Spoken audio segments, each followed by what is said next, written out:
Tornado salvo.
Video click করলে আপনি কথা এখন যা বলবেন ওই পাশের লোক শুনবে।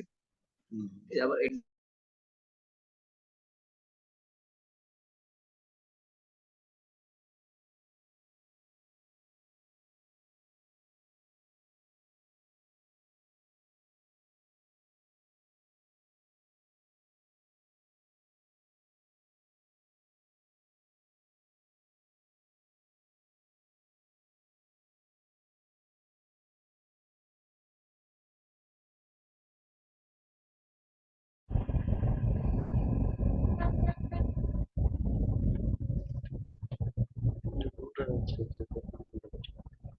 না আমি আটা শুরু করে দিই একটু যতটুকু যাওয়া যায় আর কি।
একটা নিয়ে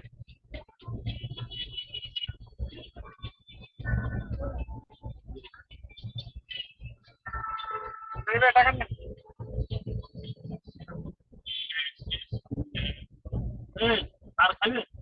নেন নেন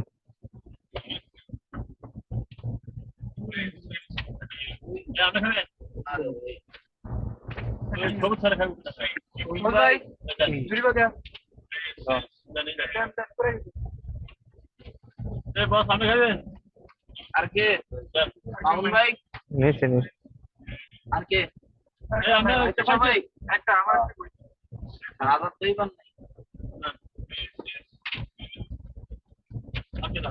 আর নাই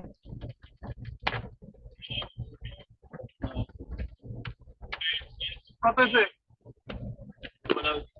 তিনটা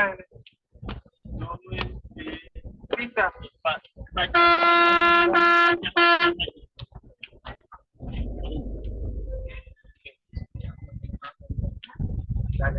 টাকা কি দিচ্ছেন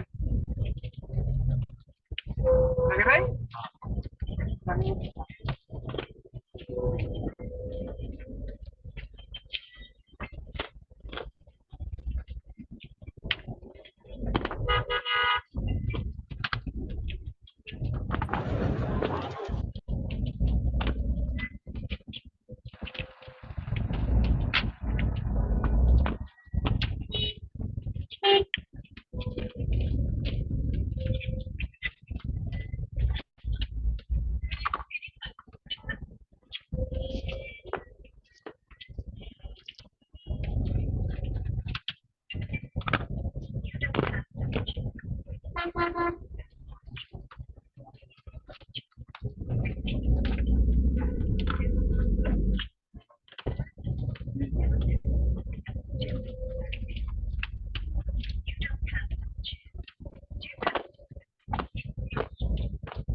So anyway, আমি আপনাকে হোস্ট করে দিচ্ছি।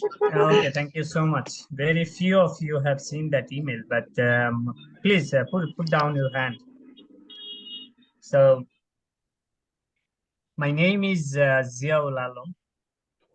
You have seen in the email communications. I'm a fellow member of the institute. So last, in fact, 7 to 10 years, I have been continuing teaching ICB students at different levels. I don't know how many of any of you have interact me before, but since this is the first day of our class, so I will spend few minutes for the guidance perspective, which is very important for the application level. How you can prepare yourself, what you can do, not only for business and business strategy, for different subjects. Maybe throughout our course, we will talk about on the preparation side and how you can attend in the exam hall, which may help you in the exam hall as well, the preparation as well. So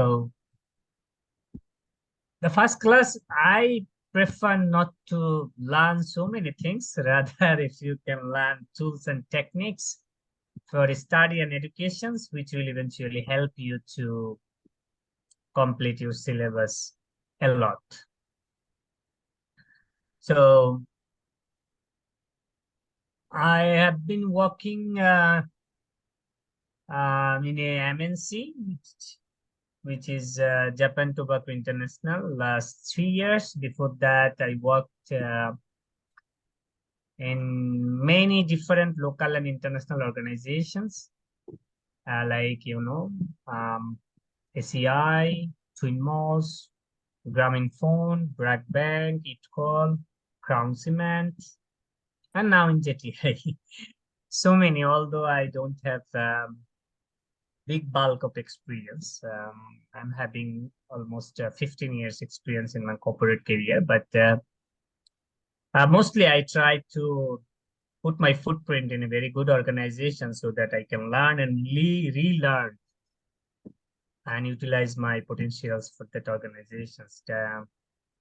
So I will try to share some of my knowledge with you throughout the class. I would humbly request all of you, be serious, be attentive, be curious enough in the class to ask me the questions. If you have, the floor will be very open. Don't think this is the class for me to give you all the lectures. This is you who can make this class interactive, enjoyable. If you don't enjoy, feel free to tell me.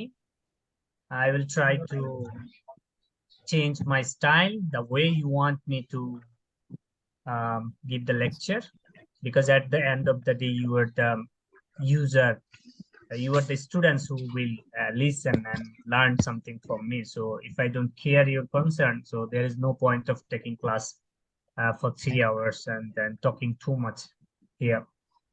So before starting the class, আমি আপনাদের কিছু guideline দিব। আপনারা সবাই তো application লেভেলে, right? This is the first time you are going to appear for the exam in application level, right? So this is the most hardest part if you ask me um, to be qualified as a professional accountant. If any of you can complete this level, I can guarantee you maybe within 2 years, 3 years, 6 months, 1 year, whatever the timeline it is, you will be successful to become a professional accountant like ACA or FCA, whatever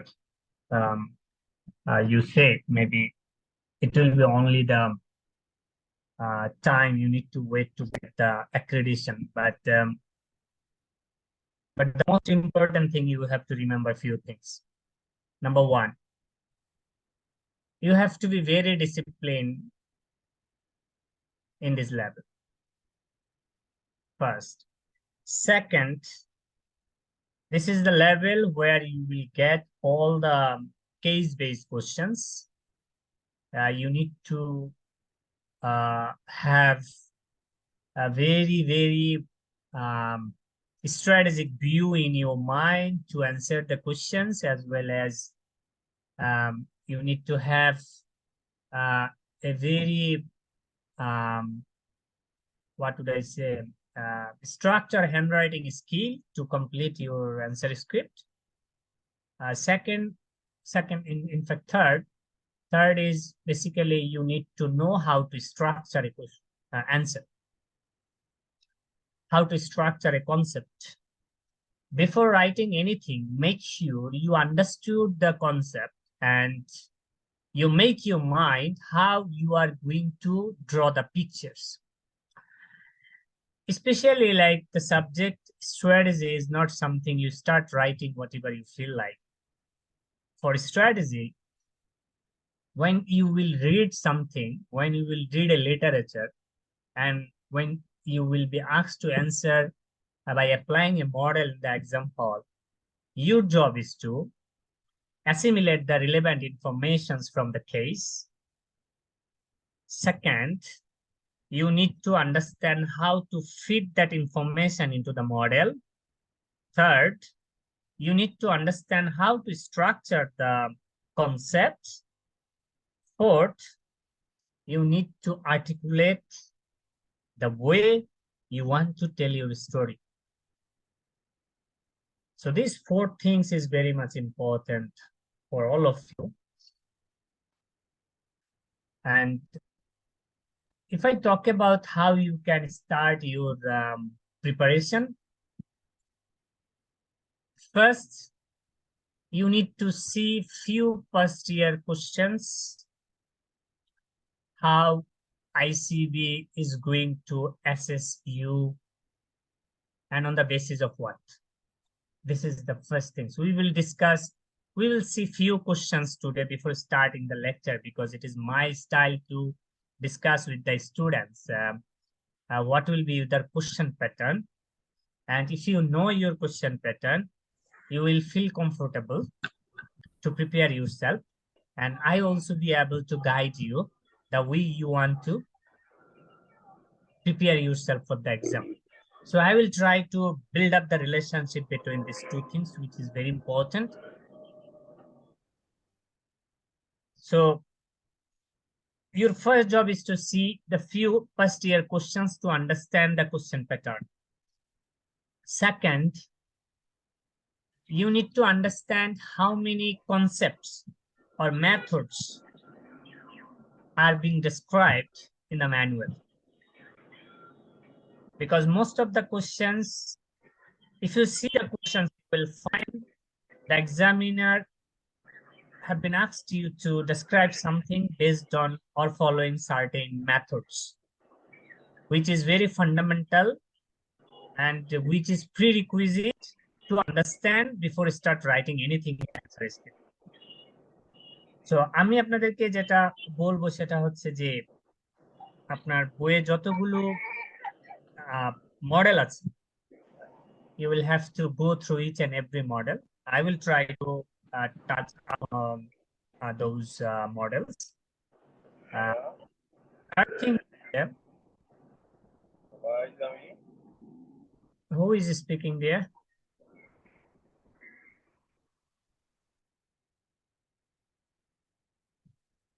Third thing হচ্ছে যে আপনি একটা question যখন একটা মডেলের সাথে আপনি align করবেন, আপনাকে সিদ্ধান্ত নিতে হবে আপনি কতটুকু লিখবেন। এই মাইন্ডটা আপনাকে একদম প্রিপারেশন ফেজ থেকে ফিক্স করতে হবে। কারণ যেহেতু এটা একটা কনসেপচুয়াল ফ্রেমওয়ার্ক বেসড সাবজেক্ট, যেখানে business, marketing, strategic management, portfolio management, many things you will came across in this subject, and you will find very few things to innovate. Rather, your job is to be understand the model properly, and you will feed the information is given in the questions to this model. এইখানে আপনি যত বেশি practising mind তৈরি করবেন, practising mind means হচ্ছে যে ধরেন you start practicing to write some cases by yourself.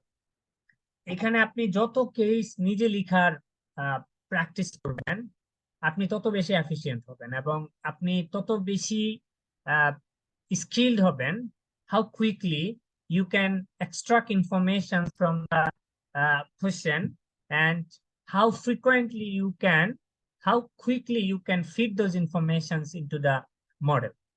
এই দুইটা জায়গায় স্টুডেন্টরা সবচেয়ে বেশি স্ট্রাগল করে আমি যেটা দেখেছি।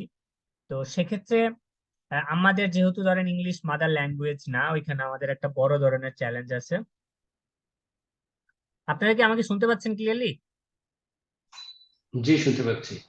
জি স্যার, শুনতে পাচ্ছি। হ্যালো, শোনা যাচ্ছে। Yes sir. Yes, sir. Yes sir, শুনতে পাচ্ছি। Yes, sir, শুনতে পাচ্ছি sir. Yes, sir.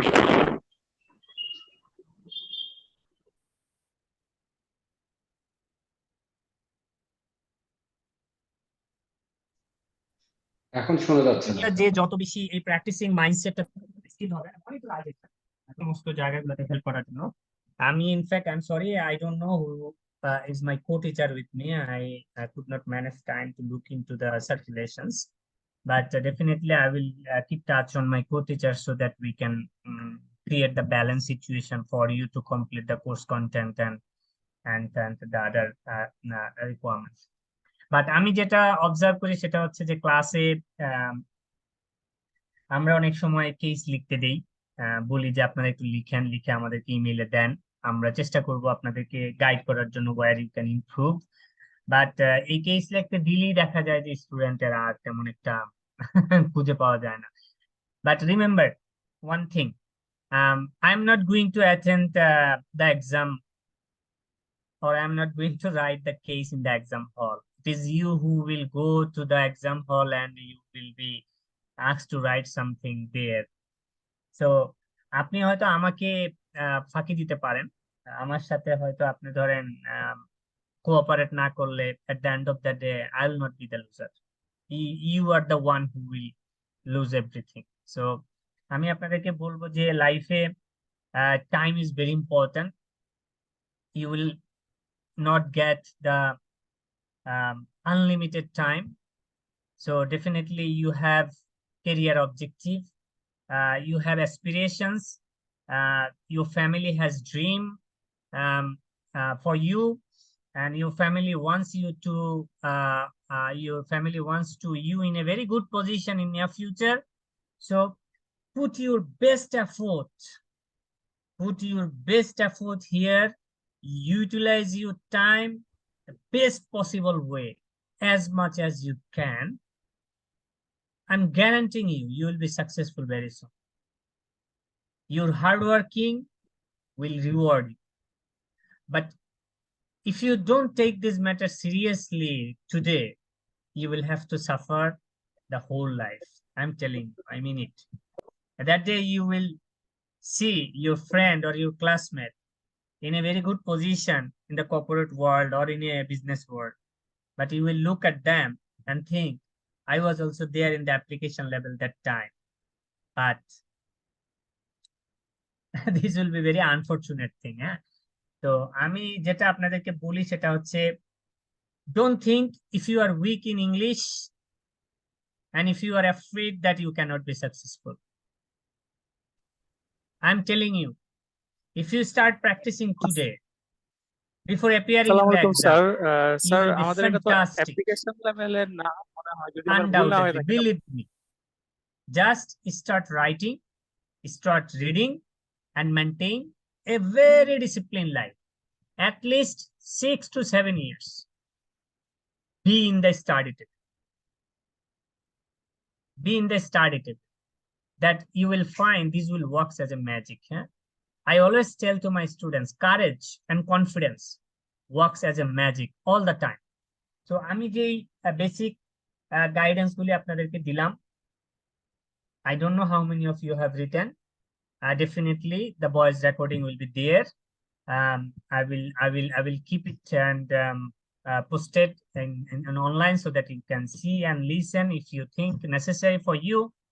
But don't hesitate. If any of you need any help, just email me. I will try to give you the guidance as many as I can. তো আমরা এখন কয়েকটা question দেখবো, দুই একটা। So we resume our class since beginning.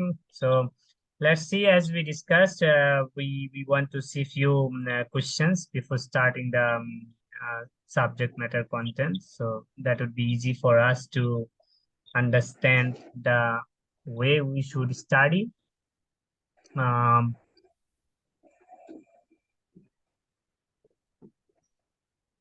So আমি একটা question share দিয়েছি. If you can see it, please let me know.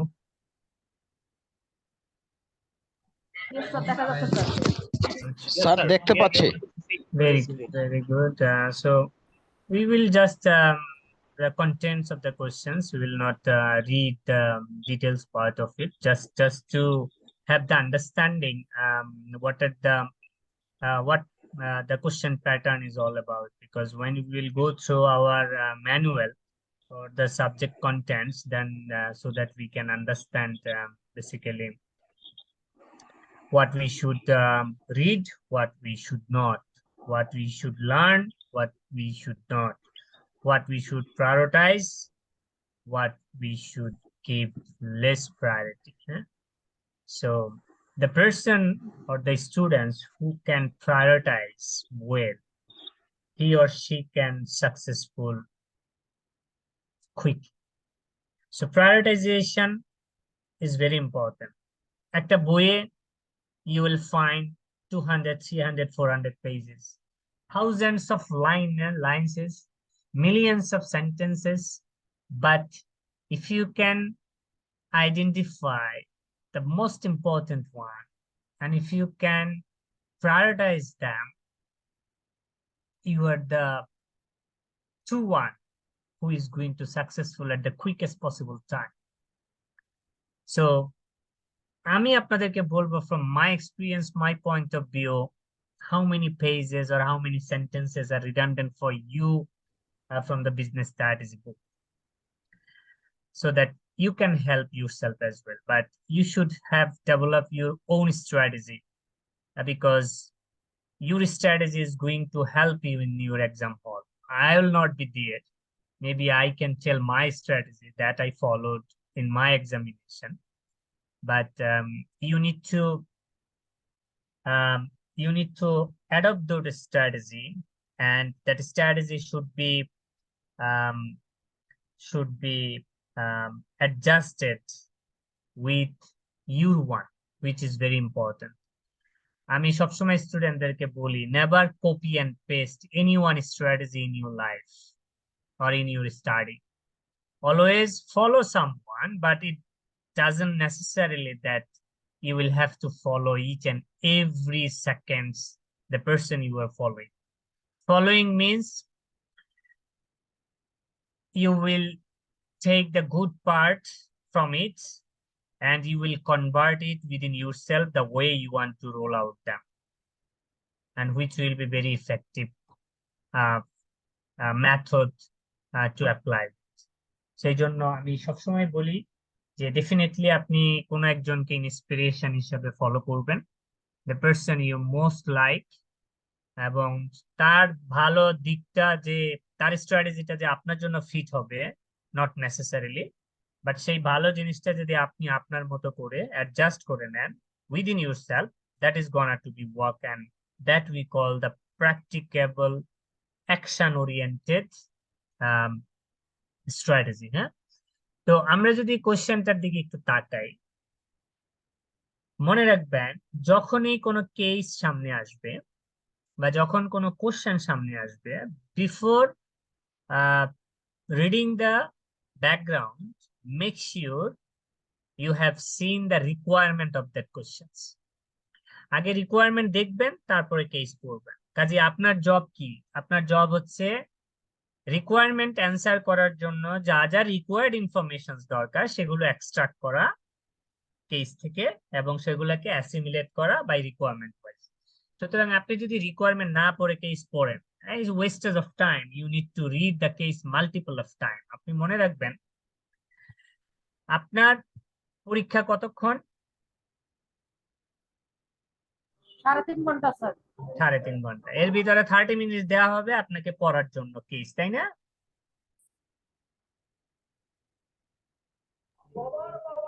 তাহলে 3.5 ঘন্টা যদি আমি হিসাব করি কত মিনিট হয়? ক্যালকুলেটর একজন আমাকে একটু হেল্প করেন তো প্লিজ। 210 মিনিট। 210 মিনিট। আপনার মার্কস কত পরীক্ষায়?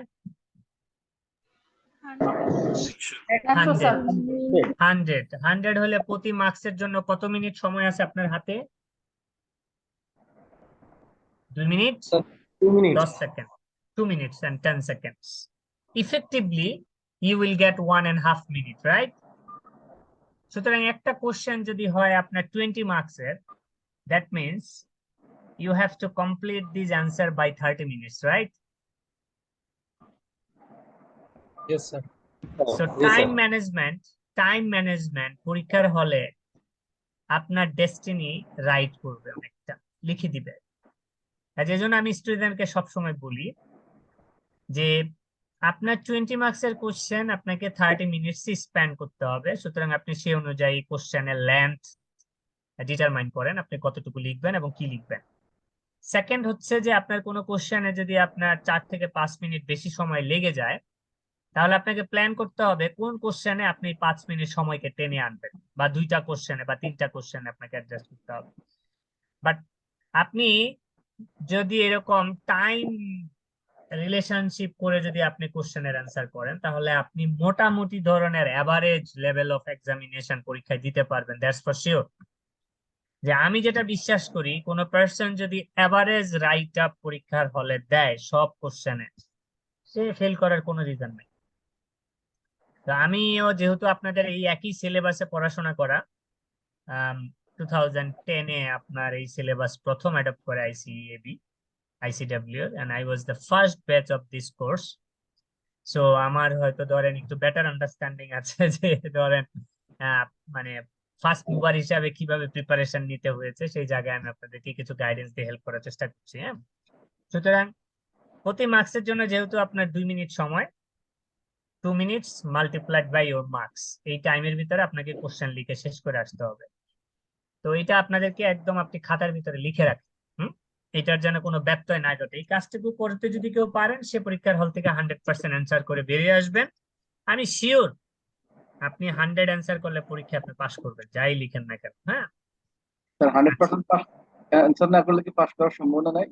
অফকোর্স আছে, আমি এভারেজ বলে নিছি এই জন্যই শুরুতে। হ্যাঁ, এক্সট্রা ব্রিলিয়েন্ট স্টুডেন্ট তো অবশ্যই আছে যারা 50 অ্যান্সার করেও পাস করে যেতে পারে, তাই না? But it depends. আমি বলছি যে এভারেজ, যে যেমন ধরেন সবাই হয়তো ধরেন খুব ওয়েল স্ট্রাকচার রাইট আপ দিতে পারে না, ওয়েল প্রেজেন্টেশন দিতে পারে না। বেসিক্যালি এভারেজ যারা রাইট আপ দেওয়ার চেষ্টা করে, তাদের জন্য 100 অ্যান্সার করলে পাস করার পসিবিলিটি অনেক বেড়ে যায়। বাট এক্সেপশনালি গুড যারা, তারা তো ডিফারেন্ট, তাই না? কি বলেন?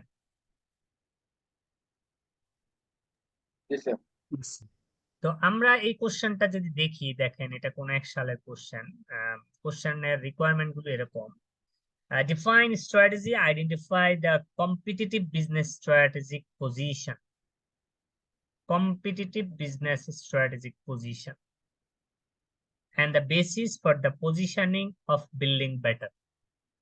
তার মানে এটা আপনার মার্কেট পজিশনিং, পোর্টফোলিও পজিশনিং, কিছু একটা পজিশনিং নিয়ে হয়তো এই কেসের মেথোডোলজি ডেভেলপ করা। সুতরাং আমাদেরকে কম্পিটিটিভ বিজনেস স্ট্র্যাটেজিক পজিশনের যে প্রসেস, সেই প্রসেস অনুযায়ী কোশ্চেনটা অ্যান্সার করতে হবে, ঠিক আছে?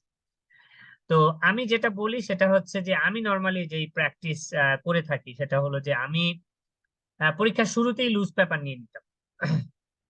লুজ পেপার নিয়ে আমি যেটা করতাম সেটা হচ্ছে কোশ্চেনে এবং লুজ পেপারে একটাতে আমি এরকম এই 4টা রিকোয়ারমেন্টে, এই কোশ্চেন যখন অ্যান্সার করতে যাব 4টা রিকোয়ারমেন্টে যে কি ইনফরমেশনটা আছে কেসে, এগুলাকে আমি স্ক্যাটার্ড করে ফেলতাম, আলাদা আলাদা লিখে ফেলতাম। যে ধরেন 1 নাম্বার রিকোয়ারমেন্ট, এটা লিখতে গেলে আমি কেস যখন পড়বো তখন যা রিলেভেন্ট ইনফরমেশন পাই ওটা আমি সংক্ষেপে ওইখানে লিখে রাখি, যেন আমার লিখতে গেলে সুবিধা হয়। খুবই নোটের মতো করে। আমরা অনেক সময় নোট নেই না, ধরেন এই যে মিটিং এ বসলে আমরা ছোট ছোট নোট নেই না, পরে দেখলে আমাদের মনে পড়ে কি নিয়ে ডিসকাশন হয়েছে, তাই না? বা অনেক সময় আমি ধরেন হাইলাইটার দিয়ে কেসের ভিতরে দাগ মেরে পয়েন্ট লিখে রাখতাম। মানে মোট কথা হচ্ছে আপনাকে বুঝতে পারতে হবে যে এই রিকোয়ারমেন্টের ইনফরমেশনটা আপনি কোথায় এসেছেন। হ্যাঁ, তো এরকম 2 নাম্বার যদি দেখেন আপনি, স্ট্র্যাটেজিক অ্যাপ্রোচ আজকে আমরা হয়তো পড়বো। আপনারা বিজনেস এন্ড ফাইন্যান্সে পড়েছেন কিনা আমি জানি না, বাট আমি পড়াই স্ট্র্যাটেজিক অ্যাপ্রোচ। একটা স্ট্র্যাটেজিক অ্যাপ্রোচ নিয়ে আপনি ধরেন বিল্ডিং বেটার অ্যাসোসিয়েটেড রিস্ক, এটার একটা কোশ্চেন এসে মার্কস হচ্ছে 5। এখন দেখেন আপনি এই যে কম্পিটিটিভ বিজনেস স্ট্র্যাটেজি পজিশন, এটা মার্কস হলো 6। তো এখন 6 মার্কসে ধরেন এটা একটা থিওরিটিক্যাল কোশ্চেন, তাই না? একটা মডেল দেয়া আছে, মডেলটাকে আপনি ফিট করে কোনো একটা অ্যান্সার বের করবেন। এখন দেখেন আমরা যত ভালোই লিখি, আমাদের ব্রেইন ম্যাচুরিটি কনটেক্সট যদি আপনি বিবেচনা করেন, আমি যত ভালোই লিখি 100% মার্কস কি ক্যারি করা সম্ভব এই ধরনের কোশ্চেন লিখে? বলেন। আমাদের গ্রামাটিক্যাল মিস্টেকস হতে পারে, আমাদের কনসেপচুয়াল ফ্রেমওয়ার্কে এরর থাকতে পারে, আমাদের স্ট্রাকচারিং এ প্রবলেম থাকতে পারে, তাই না? কি বলেন? জি sir. This is not something absolute thing that I'm going to write. I sir am আমার thinking. হ্যাঁ, একটা কোশ্চেন ছিল স্যার, হ্যাঁ বলেন। বই থেকে মুখস্থ করে যদি কপি পেস্ট করা হয় তখন পসিবিলিটি কিরকম? আমি ওগুলাতে আসতেছি। আপনি এত থিওরিটিক্যাল হলে বই থেকে হুবহুব আপনি পাবেন। আমি আপনাকে আসতেছি, স্ট্র্যাটেজিটা আমি বলবো, একটু প্যাশেন্স রাখেন, আমি বলিনি। সেজন্য আমি বলছি যে ধরেন এই 6 মার্কসের কোশ্চেনের জন্য আপনার 3 পেজ লেখার তো কোনো লজিক নাই। লজিক আছে? সেজন্য আমি বলছি যে আপনি ধরেন মার্কস হচ্ছে আপনার 6, তাহলে আমি এভারেজ যদি ধরি, ধরেন এই মার্কসের জন্য এই কোশ্চেনটা লেখার জন্য আমার হাতে সময় আছে 12 মিনিট, তাই না? ম্যাক্সিমাম আমি যদি লিখি তাহলে 15 মিনিট। এর ভিতরে আপনাকে অ্যান্সারটা অ্যারেঞ্জ করতে হবে, এবং এই অ্যান্সারের যে জিস্ট, যে শানে নজুল, যে ইনসাইট, সেটা আপনাকে লিখতে হবে। এবং মনে রাখবেন, আপনি যত জিনিস বেশি লিখবেন আপনি তত আজে বাজে জিনিস বকবেন। এই যে ধরেন আজে বাজে জিনিস যেন না বকান, সেই কারণে আমি বলছি যে আপনি অ্যান্সারটাকে স্ট্রাকচার করে নেবেন। যে ধরেন strategic competitive business strategic position, এইটা একটা কনসেপ্ট। এই কনসেপ্টে একটা কেস যদি লিখতে হয় তাহলে আপনাকে কয়টা প্যারা আপনি লিখবেন এবং কোন প্যারাতে আপনি কি মেথডটা লিখবেন, এটা ভাগ করে নেবেন। ধরেন এই কনসেপ্টের 3টা প্যারামিটার আছে না, তা এই কনসেপ্টটাতে সে ধরেন 3টা প্যারাগ্রাফে আপনি লিখতে চান, এবং এই তিনটা প্যারাগ্রাফ এই কনসেপ্টের যে আপনার ডেপথ, তাহলে 3টা প্যারাগ্রাফে 3টা পার্টে আপনি জিনিসটাকে টিচারকে বুঝিয়ে বলবেন। প্রতিটা প্যারাগ্রাফ যেন ক্লিয়ারলি আন্ডারস্টুড হয় যে আপনি কি কনসেপ্ট এখানে রিলেট করতে চেয়েছেন কেসের ইনফরমেশনের সাথে। বুঝতে পেরেছেন? আপনি ইভিএন যদি 1.5 পেজও লিখেন, আপনার রাইট আপটা যদি ওয়েল আন্ডারস্টুড হয়, ওয়েল স্ট্রাকচার্ড হয়, হ্যাঁ, ইজিলি আন্ডারস্ট্যান্ডেবল হয়, আপনি ভালো মার্কস ক্যারি করবেন, দ্যাটস ফর শিওর। সেই জন্য এই প্ল্যানিংটা খুব ইম্পর্টেন্ট, যে আপনি এই কোশ্চেনের যে অ্যান্সারটাকে কয়টা প্যারাগ্রাফে আপনি ডেসক্রাইব করবেন এবং কোন প্যারাগ্রাফে আপনি কি ডেসক্রাইব করবেন যেন একটা প্যারাগ্রাফের সাথে পরের প্যারাগ্রাফের রিলেশনশিপটা থাকে। বুঝাতে পেরেছি আমি? জি স্যার। কেউ কিছু বলতে চাইছিলেন, বলেন। স্যার আমি বলতে চেয়েছিলাম স্যার অনেক সময় দেখা যায় যে কোশ্চেনের যে মার্কস থাকে সে এই যে ফার্স্ট কোশ্চেনটাই 6 মার্কস রয়েছে। হ্যাঁ। বেসিক্যালি আমি পার্সোনালি যে প্রবলেমটা ফিল করি পরীক্ষার খাতায় যখন আমি অ্যান্সার করি তখন দেখা যায় যে 6 মার্কস আসলে 6 মার্কসের জন্য সাফিসিয়েন্ট যে অ্যান্সারটুকু সে 3টা প্যারা লিখতে হবে, কিন্তু আমার মাইন্ডে আসছে 2টা প্যারা, আমি আর কিছু লিখতে পারছি না। সেক্ষেত্রে আমাদের দুইটাই লিখবেন, করণীয় কি? দুইটাই লিখবেন আপনি। আচ্ছা। একটু নামাজের প্রেয়ার ব্রেকটা শেষ হোক। হ্যাঁ, জি স্যার, শিওর। তো আজান হচ্ছে আমার এখানে।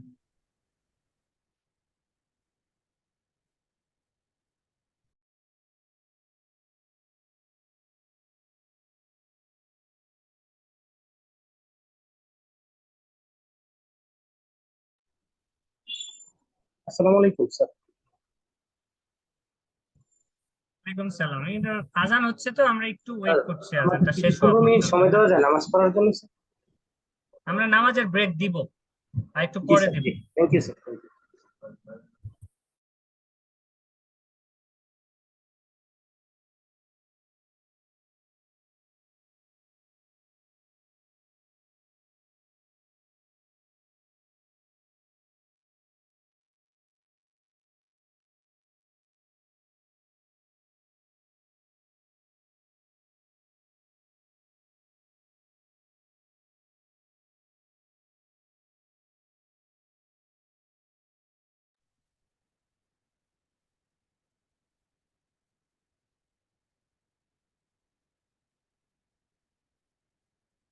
আপনারা একটু রিকোয়ারমেন্ট গুলি দেখেন, তাহলে বুঝতে সুবিধা হবে, কথা আগে যাবে তাড়াতাড়ি।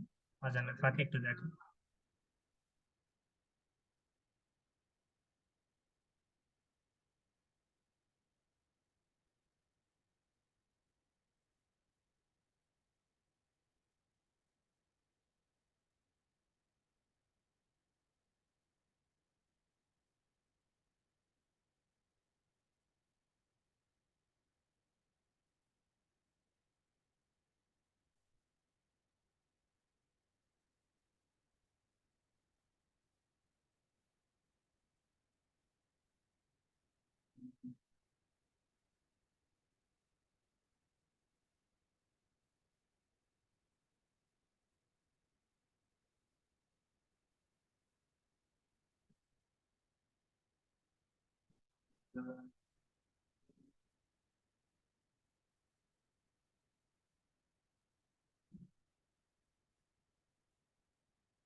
তো আমরা যেখানে ডিসকাস করতেছিলাম, একজন বললো যে আমার যদি 2টা প্যারাগ্রাফ মাথায় আসে, 2টাই লিখবো। দেখেন, এক্সামিনার আপনার খাতায় দেখবে হচ্ছে কোয়ালিটি রাইট আপ এবং কোয়ালিটি স্ট্রাকচার কোয়ালিটি, এবং আপনি how did you fit the information into the model. এটা যদি আপনি 2টা প্যারাগ্রাফে ডেসক্রাইব করতে পারেন, that would be sufficient enough. হ্যাঁ, don't look at the number of lines that you have written in the answer script. You look at the quality that you are placing in the answer script, right? সুতরাং সেজন্য আমি বলেছি যে structuring your concepts and your presentation and assimilating the information to fit in the specific concept are very much important. Only focus these 3 things. The rest other you forget. If you can arrange your answer containing these 3 components into 2 paragraphs, it would be fantastic for you. Don't need to write unnecessary things. Be cautious. This is a professional exam. You will be assessed professionally because the ICB is going to produce a professional accountant in the field. So আপনার right আপের ভিতরে যেন সেই প্রফেশনালিজমের রিফ্লেকশনটা থাকে। হ্যাঁ, I hope you understood, right? So second line, দেখেন, strategic approach. I don't know how many of you know what is the strategic approach, how many approach we follow to build up the strategic planning strategy in the organization. এটা দেখেন marks হচ্ছে 5। তো আপনি অবশ্যই plan করবেন যেন 10 to 12 minutes এর ভিতরে আপনি অ্যানসারটা লিখতে পারেন। Then you see Michael Porter's, mostly Porter's 5 forces analysis নিয়ে সম্ভবত এটা করেছে। This is a very important model. এটা ফার্নিচার ইন্ডাস্ট্রি নিয়ে। দেখেন আরেকটা ইম্পর্টেন্ট ইনফরমেশন হচ্ছে, আপনি যখন কেস পড়বেন, কেসটা কোন ইন্ডাস্ট্রি নিয়ে এইটা একটু ভালো করে বুঝে নিবেন, কারণ আপনি আপনার দরকার পড়লে অনেক সময় ইন্ডাস্ট্রি রিলেটেড ইনফরমেশন আপনার ফিড ইন করতে পারে। Maybe that information is not available in the in your question, but if you know some of the critical information about this industry, you don't forget to accommodate those. So it is prerequisite. So এখানে দেখেন কতগুলো concept তারা built in করেছে একটা কোশ্চেনের ভিতরে, এবং প্রত্যেকটা কোশ্চেন দেখেন 5 মার্কস 6 মার্কস 7 মার্কসের ভিতরে ওনারা অ্যালোকেট করেছে। তাহলে আপনি এই টোটাল কোশ্চেনটা দেখেন 6 5 11 6 17 24 31 মার্কস অলমোস্ট, তাই না?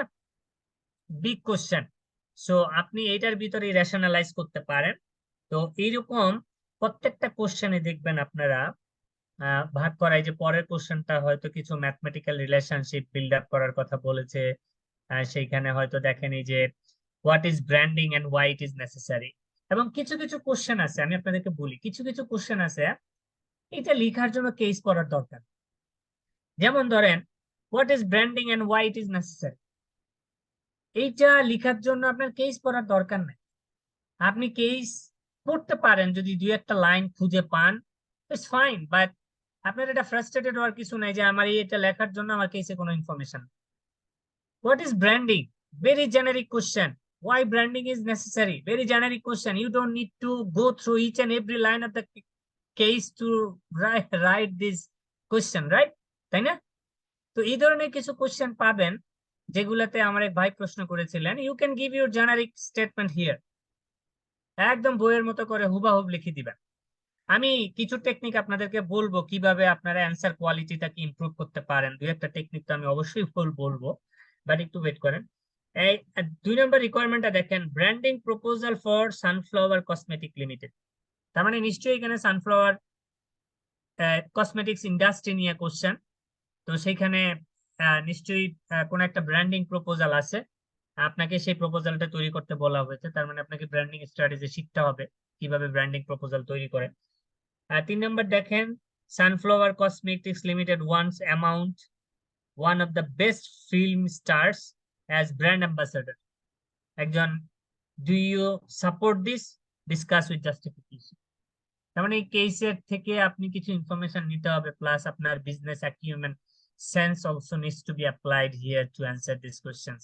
সো আপনি দেখেন এইখানে যে 12 মার্কসের অ্যালোকেশন দিছে, এই 12 মার্কস পুরো লেখার জন্য আপনাকে হয়তো এই পুরো কেস পড়ে আপনি কত লাইন assimilate করতে পারবেন, I am not sure, but your sense of understanding would be very much needed to write this sort of questions.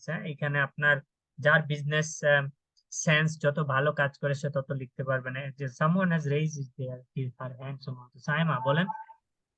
Sir এই ক্ষেত্রে যে সি নাম্বার কোশ্চেনটা আছে স্যার, এটা দেখা যায় যে এই ধরনের কেসের ক্ষেত্রে আমাদের মানে আমরা যারা স্টুডেন্টরা এক্সাম সেন্টারে বসি তাদের এক একজনের মাথায় এক এক ধরনের অ্যান্সার আসে লজিক সহকারে। সে আমার কাছে মনে হতে পারে যে হ্যাঁ একজন অ্যাম্বাসিডর প্রয়োজন ভালো স্টার, আরেকজনের কাছে এটা মনে হতেই পারে যে প্রয়োজন না। তো সেক্ষেত্রে আমরা আলাদা আলাদা ক্যাটাগরিতে অ্যান্সার দিয়ে থাকি। এই জন্য আমার একটা সাজেশন আছে, এই ধরনের কোশ্চেনে কখনো রাইট রং অ্যান্সার লিখবেন না। আমি যেটা প্রেফার করি, it's my style, maybe your style would be different, আমি দুইটা আঙ্গিকই পজিটিভিটি নেগেটিভিটিকে হিট করি, ঠিক আছে?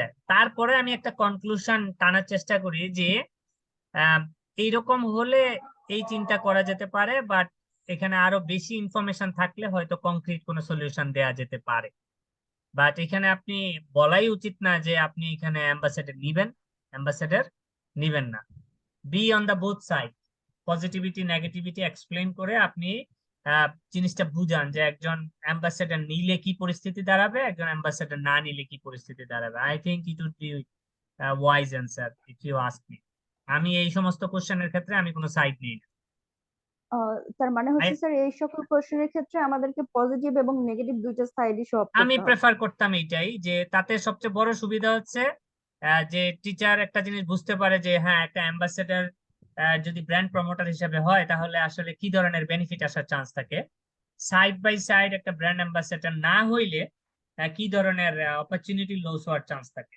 সেক্ষেত্রে আমি হয়তো কনক্লুসিভ একটা বলি যে এখানে ইনফরমেশন যদি আরেকটু অ্যাভেলেবেল থাকতো তাহলে আসলে হয়তো আমি অ্যাম্বাসেডর দিয়ে ব্র্যান্ডিং করার পক্ষে বা না নেওয়ার পক্ষে কনক্লুসিভ কোন স্টেটমেন্ট দিতে পারতাম। However, it require more information to give the conclusive statement of these questions. আমি এইভাবে কনক্লুড করার চেষ্টা করি আর কি, যেন টিচার পড়লে বুঝতে পারে যে না আপনার আমার অবজেক্টিভটাকে, আমার অবজেক্টিভ হচ্ছে টিচারকে বোঝানো যে হ্যাঁ উনি আমাকে যেই সাবজেক্ট ম্যাটারের উপর স্ট্রাকচার করতে বলছেন একটা লেখা, সেটার উপরে আমি ওনাকে কনভিন্স করতে পারছি।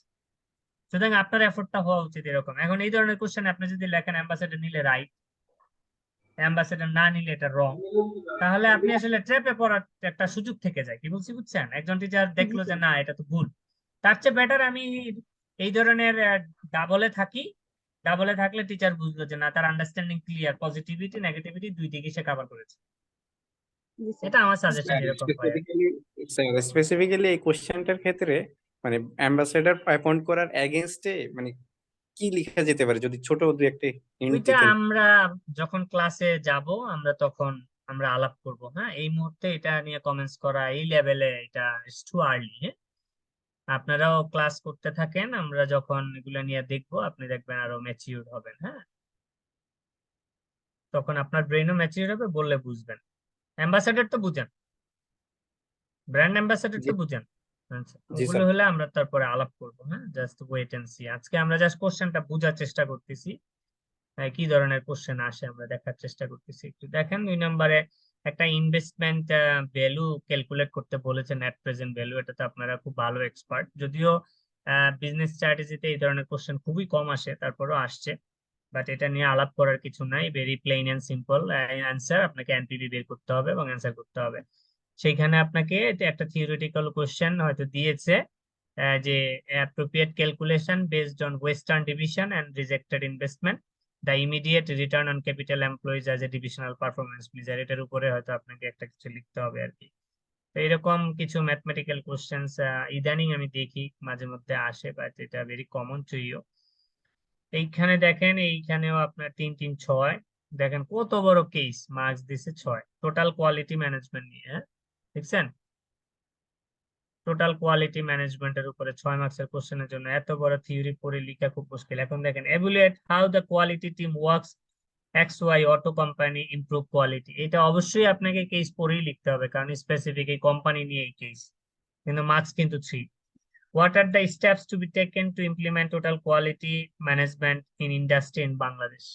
এখন এই TQM নিয়ে বাংলাদেশের ইন্ডাস্ট্রি লেখার জন্য শুধু এই কেস এনাফ হবে না, এটা আপনার কনসেপচুয়াল ফ্রেমওয়ার্ক থেকে অনেক কিছু লিখতে হবে। আমি না পড়েই বললাম আপনাদেরকে। হ্যাঁ, আমি ওগুলো বলবো ইনফরমেশন লিমিটেশন কি কি থাকে কেসের ভিতরে। আর এইখানে দেখেন, এইখানে আর কিছু এই যে 3 মার্কসের কিছু বেসিক ব্র্যান্ড লয়্যালটির উপরে কোশ্চেন করছে, ডিসকাস ব্রিফলি, থিওরিটিক্যাল কোশ্চেন। তারপর এখানে cost of production, selling price maybe improve as a pricing স্ট্র্যাটেজির উপরে একটা কোশ্চেন দিয়েছে আপনার, relationship between production and selling price, pricing strategy is very important thing.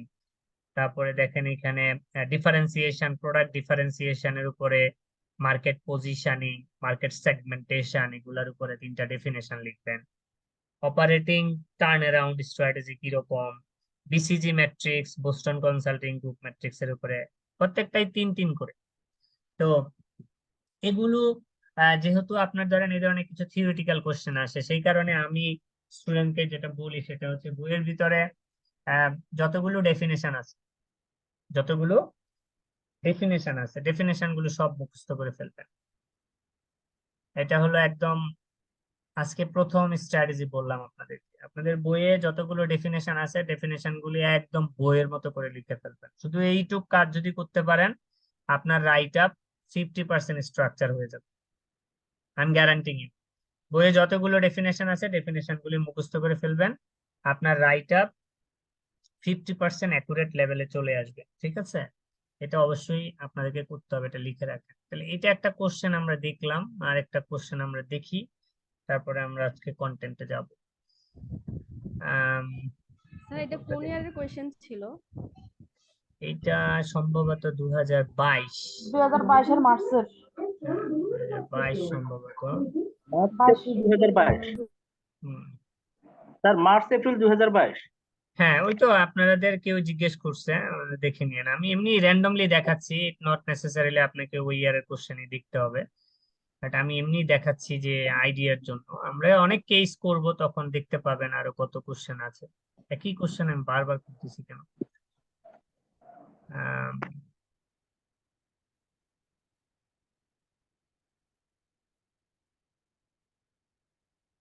আচ্ছা, এখানে আরেকটা কোশ্চেন আমি খুলেছি। আমরা কেস করব, এখানে ক্লাসই করব, আপনাদেরকে লিখতে দিব, আপনারা তখন দেখতে পাবেন কি কিভাবে আপনারা ইমপ্রুভ করতে পারেন। এটা আরেকটা কেস, আমি জাস্ট আমরা র্যান্ডম বেসিস খুলেছি। এখানে দেখেন 1 নাম্বার কোশ্চেনের এ বি, 1 নাম্বার কোশ্চেনে আপনার 5 মার্কসের একটা কোশ্চেন আসছে, ethics are pivotal in developing sustainable business strategy। দেখেন, ethics খুবই important sustainable business strategy develop করার জন্য। While good strategies are firmly grounded in good ethics, there may be conflict between ethics and business strategy। তার মানে ethics এবং business strategy কিভাবে conflicting situation তৈরি করে অর্গানাইজেশনের জন্য, এটা নিয়ে লিখতে বলবে আপনাদের। Discuss potential areas for conflict between ethics and business strategy. very practical questions, very practical questions. Even you don't need to work in the corporate world to understand this sort of questions. Even in the CA firm, when you are in the audit, and how your ethics impact your audit report, and how ethics conflicting with the report that you are writing and concluding your opinion. You can foresee those things from your point of view to write these answers। বুঝতে পেরেছেন? সুতরাং এগুলি কিন্তু খুবই pragmatic question. হ্যাঁ, এগুলাতে কিন্তু আপনার ক্রিয়েট করার কিছু নাই, ইমাজিন করার কিছু নাই। You need to tell the true story. ঠিক আছে? তো এই কোশ্চেন গুলো খুব কেয়ারফুলি লিখতে হবে আপনাদেরকে, হ্যাঁ, যেহেতু আপনারা প্রফেশনাল স্টুডেন্ট।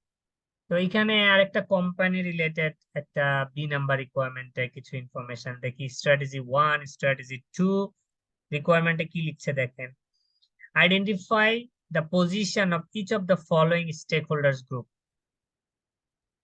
তার মানে এখানে অনেকগুলো স্টেক হোল্ডার গ্রুপ আছে। সুপার ব্যাক স্টেক হোল্ডার কারা? একটা কোম্পানি সুপার ব্যাক, এর কিছু স্টেক হোল্ডার্স আছে in Mendelow's power interest matrix. এটা একটা মডেল আছে, এটাকে আমরা বলি ম্যান্ডেলোস পাওয়ার interest matrix. The matrix is related with how you are going to manage your stakeholders in the organization, which is very important. So you have been asked to utilize that matrix to answer these questions. So একটা খুব important content চলে আসছে। Matrix যখন আপনাকে use করতে বলেন, never forget to describe the matrix at the beginning of the answer in the introductory paragraph. Then you adopt the information into the case. Make sure you explain 2-3 lines or 4 lines, 5 lines.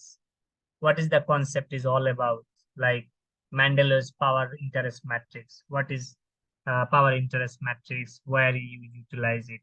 Then you basically feed the information into the model. That should be your, you may think in this way to answer the questions. I prefer this sort of way to answer the question so that teacher can understand, you have full understanding about the model that you are going to describe. And teacher also get the pulse that you have extracted right informations from the case to feed into the model. So both sides, you will be in the very good position when your examiner will read your answer script. বুঝতে পেরেছেন? So এখানে দেখেন Dhaka based employee, stakeholder in super pack and able, এই different স্টেক হোল্ডারদেরকে আপনি কিভাবে manage করবেন, এই মডেলটা আমরা পড়বো। দেখেন মার্কস হচ্ছে 12, তো আপনি 24 মিনিট লেখার পাবেন না কিছু। দেখছেন কয় লাইন আছে এখানে? দেখছেন তা আমি এখানে আপনাদের একটা কথা বলি, আমরা আসলে আইসিবি তো এখনো আমরা ধরেন কেস বেস কোশ্চেন নেই, বাট যেই চ্যালেঞ্জটা হয়তো কেউ কেউ ফেস করবেন পরীক্ষার হলে, যে নাম্বার দেখবেন অনেক, বাট আপনি খুব বেশি রিলেভেন্ট ইনফরমেশন হয়তো কেসে পাবেন না। এই এই 12 মার্কসের কোশ্চেন লেখার জন্য যেই ধরনের সাফিসিয়েন্ট ইনফরমেশন দেয়া দরকার, হয়তো এত ইভেলেবেল ইনফরমেশন আপনি কেসে অনেক ক্ষেত্রে পাবেন না। বা দেখবেন আপনার কেস লেখার জন্য যে ইনফরমেশন দরকার, সেই ইনফরমেশন আসি হয়তো 5 to 10% ইন দা কোশ্চেন। তখন আপনি কি করবেন? আপনাকে তখন জেনারিক রাইট আপ দিতে হবে। এটা নিয়ে আমি আপনাদের সাথে নেক্সট ক্লাসে কথা বলবো। আজকে এটা নিয়ে কথা বলতে গেলে অনেক লম্বা সময় চলে যাবে, আমাকে নেক্সট ক্লাসে মনে করে দিবেন যে স্যার জেনারিক রাইট আপ বলতে আপনি কি বুঝিয়েছেন। হ্যাঁ, জেনারিক রাইট আপ আপনাকে অনেকভাবে পরীক্ষার হলে হেল্প করবে অ্যান্সার ভালো লেখার জন্য। হ্যাঁ, এটা নিয়ে আমরা নেক্সট ক্লাসে কথা বলবো। তো এইরকম দেখেন একটা 12 মার্কসের কোশ্চেন আসছে, বা আপনি কেসের ভিতরে দেখেন হাতে গোনা কয়েকটা ইনফরমেশন হয়তো আপনি পাবেন এই কেস লেখার জন্য। সুতরাং আপনাকে কনসেপচুয়াল ফ্রেমওয়ার্ক থেকেই এটা মোস্টলি অ্যান্সার করতে হবে, আমি যেটা বুঝতেছি আর কি। তারপরে যদি আপনি 2 নাম্বার কোশ্চেনটা দেখেন, এটাতে দেখেন আপনাকে এখানে বলছে পোর্টার্স এর জেনারিক কম্পিটিটিভ অ্যাডভান্টেজের মডেল নিয়ে আলাপ করতে। ভেরি ইম্পর্টেন্ট মডেল, এটা আমরা পড়বো। এই কেস থেকে আপনি এই মডেল অ্যাপ্লাই করে এটা অ্যান্সার করবেন। B number advise the team, একটা অ্যাডভাইস করতে বলেছে আপনাকে how information system strategies. Information system strategies এর নাম শুনেছেন? ইনফরমেশন সিস্টেম তো আপনারা নাম শুনেছেন। সুতরাং how your organization manage the information, definitely there will be some strategies to handle that information, confidentiality of the information, maintaining the information, sharing the information. So the organization maintain the strategy to maintain the confidentiality and effectiveness of their information system, which is very critical nowadays. আপনি দেখবেন আপনার software hack করে আপনার কোম্পানির হাজার হাজার কোটি টাকার ইনফরমেশন নিয়ে চলে গেছে। আপনি হয়তো বছরের পর বছর পরিশ্রম করে একটা রেসিপি ডেভেলপ করেছেন, someone has hacked your PC and just copied, and your entire effort is gone. So nowadays the information strategies are very much important in every organization, and most of the good organization, those who practice the good governance in their organization, they are very much aware about these information system strategies. Otherwise, anytime anyone can kill your market by doing this sort of things in your organization. So এই generic competitive strategy কে আপনার information system strategy কিভাবে support করে, এটার উপর একটা question আসছে। Very good questions. দেখেন 6, 4, 10, হয়তো দেখবেন 12 লাইন আছে মাত্র কেসের ভিতরে। তারপরে আপনি যদি দেখেন এখানে একটা বি নাম্বার কোশ্চেন আসছে, এখানে অনেক বড় কেস, এটা দেখেন এইখানে নাম্বার হচ্ছে 25, পেস্টেল অ্যানালাইসিস। নাম শুনেছেন তো নিশ্চয়ই, তাই না? Bangladesh leather sector using PESTEL framework. PESTEL হচ্ছে ম্যাক্রো ইকোনমিক এনভায়রনমেন্ট অ্যানালাইসিস করার একটা মডেল। আপনি যে কোনো বিজনেস স্ট্র্যাটেজিতে macro economic environment is the key to consider. So এই ম্যাক্রো ইকোনমিক এনভায়রনমেন্ট অ্যানালাইসিস করার জন্য আপনার একটা মডেল ইউজ করা হয়, এটাকে বলা হয়ে থাকে pastel model. P for politic, E for economic, social, technology, ecological, legal. এটার আবার আরেকটা সংক্ষেপ, এই ইআরএল বাদ দিলে পেস্ট অ্যানালাইসিসও বলে থাকে। হ্যাঁ, PEST analysis of PEST analysis. B number দেখেন briefly discuss Bangladesh leather sector can help in achieving our long-term export targets, overcoming dependency in one single sector. Dependency কমানোর একটা প্রপোজাল 5 মার্কস, কিভাবে আপনি কমাতে পারেন। আমরা যেমন এমপ্লয়ির উপরে ডিপেন্ডেন্সি কমাই, কোম্পানিও তার সিঙ্গেল সেক্টরের উপরে ডিপেন্ডেন্সি কমায়, গভর্নমেন্টও তার সিঙ্গেল সেক্টরের উপরে রেমিটেন্স ফ্লো ডিপেন্ডেন্সি কমাতে চায়। তার মানে অল্টারনেটিভ চ্যানেল বিল্ড আপ করতে চায়, so that governments can be sustainable in earning the foreign currency, which is prerequisite to make the economy sustainable right this moment, right? So these are the questions you need to answer there. So আপনি যদি পরের কোশ্চেনটা দেখেন, weakness of KKS using the value chain model। তার মানে এই KKS একটা company যারা ভ্যালু চেইন মডেল ইউটিলাইজ করেছে, এটার উইকনেস কি এটা আপনাকে বলতে বলেছে। ভ্যালু চেইন মডেল কি জানেন?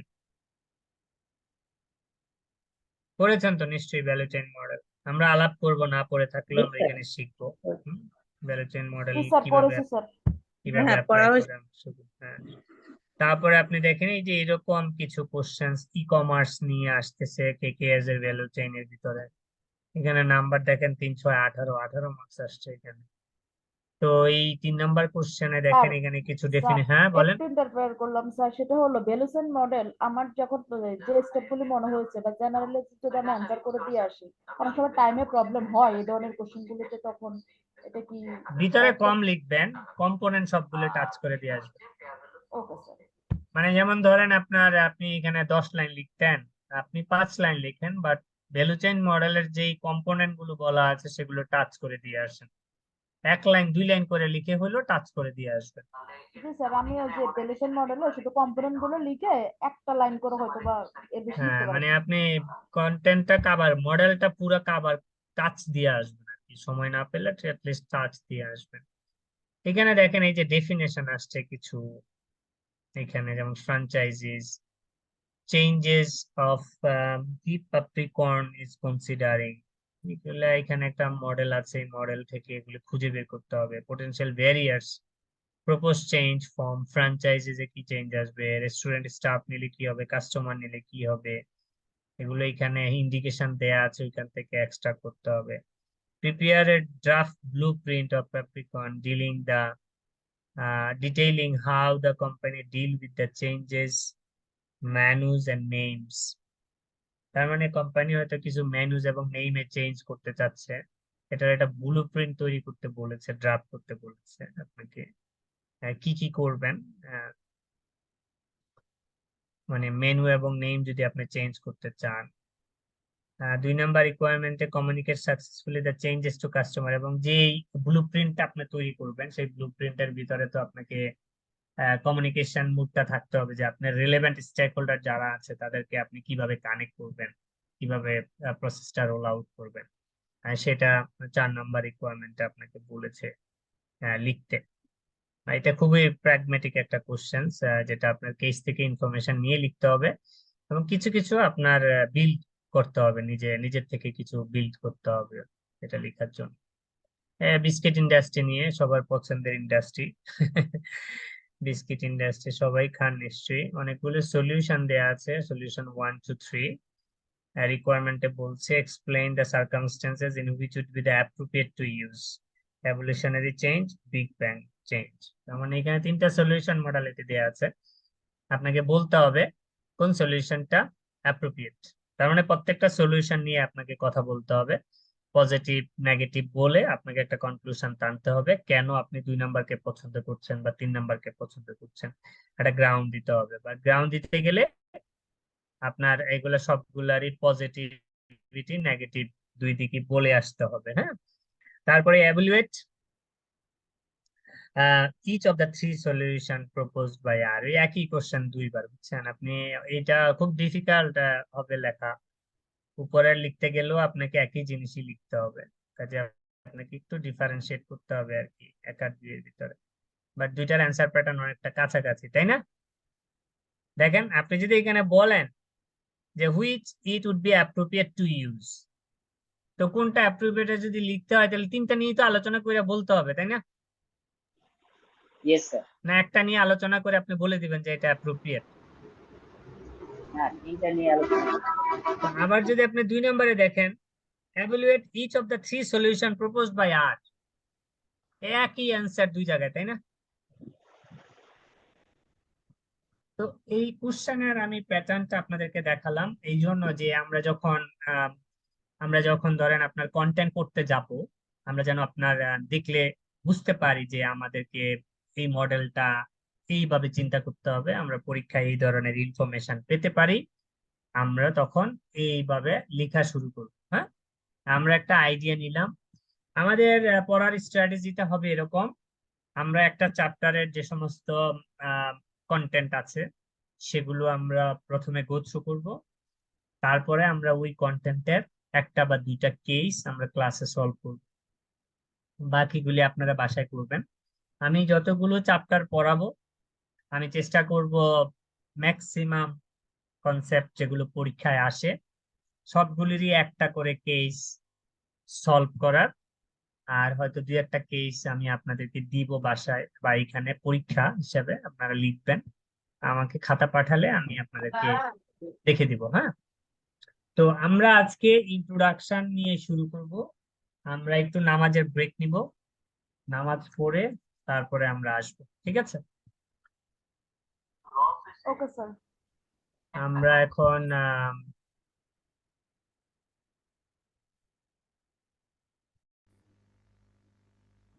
তো আমরা এই স্ট্র্যাটেজি অ্যান্ড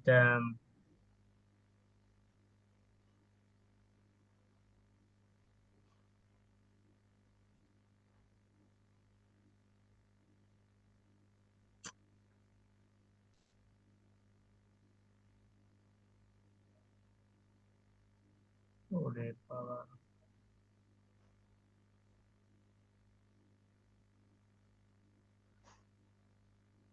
আমরা ফার্স্ট চ্যাপ্টারে যে কন্টেন্ট গুলো আছে সেগুলো হচ্ছে আপনার approach to strategy, strategy planning versus strategic management approach,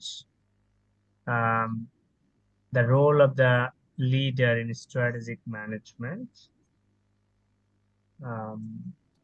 deliberate strategy, emergent strategy, then positioning versus resource-based view, planning horizon. These are the contents we are going to discuss. Then strategy and ethics. এটাও আপনারা একটা কোশ্চেনে দেখেছিলেন, তাই না? So a introductory chapter that is strategy and business. এই চ্যাপ্টারটা খুবই ইম্পর্টেন্ট। আমি personally spent significant time to understand this chapter. Because it is a fundamental of business strategy. If you understand this chapter very well, your life will be very easy. And next contents. So আমি আপনাদেরকে বইয়ের page by page পড়াবো না। what I will try to identify the few concepts from each chapters. So I will try to touch upon those concepts so that your understanding is very much clear in the subject matter. বইয়ে অনেক লেখা আছে, অনেক page আছে, আমি আগেই বলেছি these are not important all of them for you, but আমি যে কয়েকটা চ্যাপ্টার পড়বো সেখান থেকে আমি চেষ্টা করব maximum to communicate to you how many contents you need to read and what are the contents you need to touch upon to make your understanding clear. So আমরা এখানে দুটা জিনিস নিয়ে কথা বলবো, একটা হলো স্ট্র্যাটেজি আর একটা হচ্ছে কর্পোরেট স্ট্র্যাটেজি। হ্যাঁ, তো আপনারা স্ট্র্যাটেজি অনেকেই বুঝতে পারেন, ফিল করতে পারেন স্ট্র্যাটেজি কি জিনিস। আমি স্ট্র্যাটেজি বলতে যতটুকু বুঝি, strategy means a direction. Strategy means a directions to perform a job in the organization. আবার স্ট্র্যাটেজি যদি আপনার পার্সোনাল স্ট্র্যাটেজি হয়, সেক্ষেত্রে আপনার স্ট্র্যাটেজি হবে যে how you are preparing yourself to achieve your dream. ঠিক আছে, তো একটা অর্গানাইজেশনে অনেক পিপল থাকে, অনেক মানুষ থাকে। হ্যাঁ, সব মানুষ যেহেতু এক একজন মানুষ এক এক ধরনের ক্যারেক্টারিস্টিক্স, এক এক ধরনের লিডারশিপ স্টাইল, এক এক ধরনের কাজের প্যাটার্ন, সেজন্য অর্গানাইজেশনকে একটা সিঙ্গেল ডিরেকশনে ধরে রাখার জন্য বেসিক্যালি স্ট্র্যাটেজি ফর্মুলেট করা হয়। তো এই জন্য strategy is the direction and scope of organisation over long term which achieve advantage for the organization through its configuration of resources within changing environment to meet the needs of market and to fulfill the stakeholders expectation. বিশাল বড় definition. হ্যাঁ, but এখানে অনেকগুলো কথা বলেছে, প্রত্যেকটা কথাই যেহেতু এই স্ট্র্যাটেজিটা বিজনেস পার্সপেক্টিভে দেয়া, এটাকে আমরা বিজনেস স্ট্র্যাটেজি বলতে পারি। তো এই বিজনেস স্ট্র্যাটেজি যেহেতু বিজনেসের একটা অবজেক্টিভ থাকে, সেটা অ্যাচিভ করার কথা বলা আছে, এটা এখানে একটা ডিরেকশন থাকে, এখানে কিছু স্টেক হোল্ডার থাকে, যাদের কিছু ইন্টারেস্ট থাকে, সেই স্টেক হোল্ডারদের আপনার এক্সপেকটেশন মিট করার একটা বিষয় থাকে। আবার আপনার এখানে কোম্পানির যেখানে অপারেট করে সেই অপারেটিং কোম্পানির যে control environment, both in internal and external environment, how is going to impact the organization objective also defined in the strategy. তো এখানে যদি আরেকটা জায়গা হচ্ছে how the organization is going to grow and what will be the process to take that growth momentum also described in the strategy. তো strategy শুধু এইটা না, strategy একটা long term direction to achieve organization objective. এইটুক বললো স্ট্র্যাটেজির definition বুঝায়। আপনি যদি আবার অর্গানাইজেশনের অবজেক্টিভকে ভেঙে ভেঙে বলেন যে স্টেক হোল্ডারদের এক্সপেকটেশন মিট করা, চেঞ্জিং এনভায়রনমেন্টের চ্যালেঞ্জ ফেস করা, গ্রোথ মাইন্ডসেট, গ্রোথ অর্গানাইজেশনের গ্রোথ কিভাবে আসবে সেটা সাথে ফিট করা, হ্যাঁ, এই ধরনের বিষয় আপনি ভেঙে ভেঙে লিখতে পারেন। হ্যাঁ, তাহলে আমরা স্ট্র্যাটেজি বলতে যতটুকু বুঝবো, it's a long term direction to achieve organizational objective. Simple definition এতটুকু লিখলে হবে, আর এটাকে ব্রেক ডাউন করলে আমি যেগুলো বললাম সেগুলো আসতে পারে। তো এটা নিচে আরেকটা ডেফিনেশন লেখা আছে। আচ্ছা, আমরা স্ট্র্যাটেজি কে যদি ভাঙি, আপনারা বলেন তো, আমি যদি বলি যে স্ট্র্যাটেজির কম্পোনেন্টস বলেন, কি বলবেন? Planning,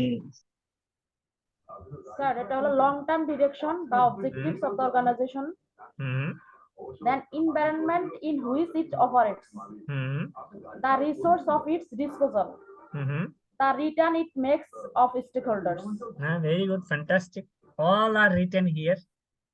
Now if I ask you long term direction, everyone can understand যে কোম্পানির একটা দীর্ঘমেয়াদী পরিকল্পনা থাকে অবজেক্টিভ অ্যাচিভ করার জন্য। So what are the objectives the organization is going to achieve in the long run?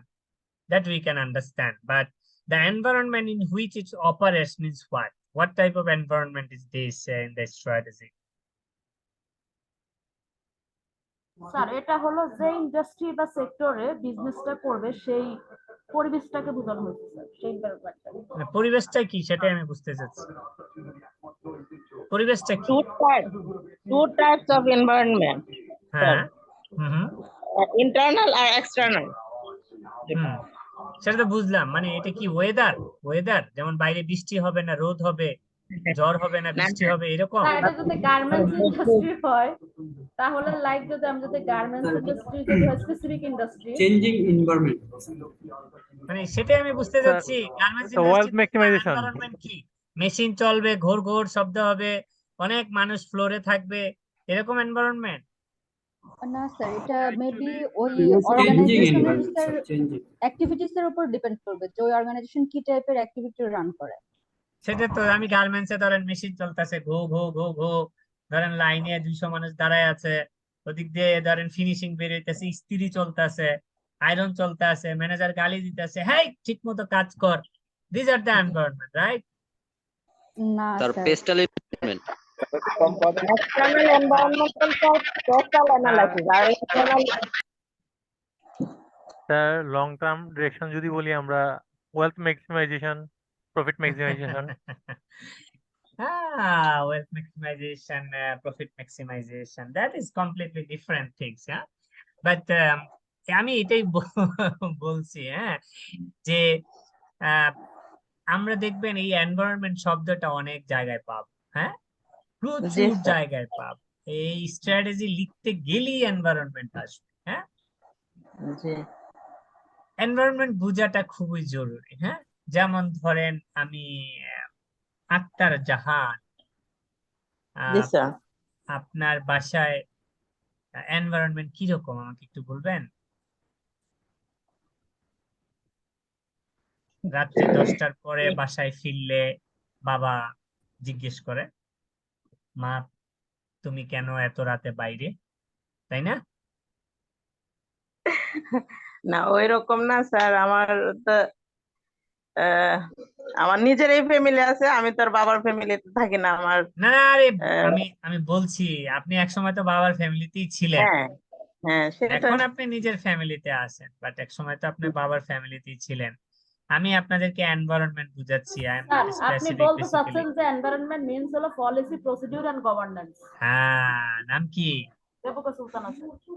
Rebecca Sultan, very good. Environment মানে হচ্ছে how and which way the industry is being regulated where you G are Yes, operating, sir. right? জি তো sir. আপনি যেই industry মানে তো বুঝেন, আপনি যেই সেক্টরে অপারেশন করেন, যেমন আপনি গার্মেন্টস হলে গার্মেন্টস একটা ইন্ডাস্ট্রি সেক্টর, ফার্মাসিউটিক্যালস একটা ইন্ডাস্ট্রি বা সেক্টর, টেলিকমিউনিকেশন একটা সেক্টর।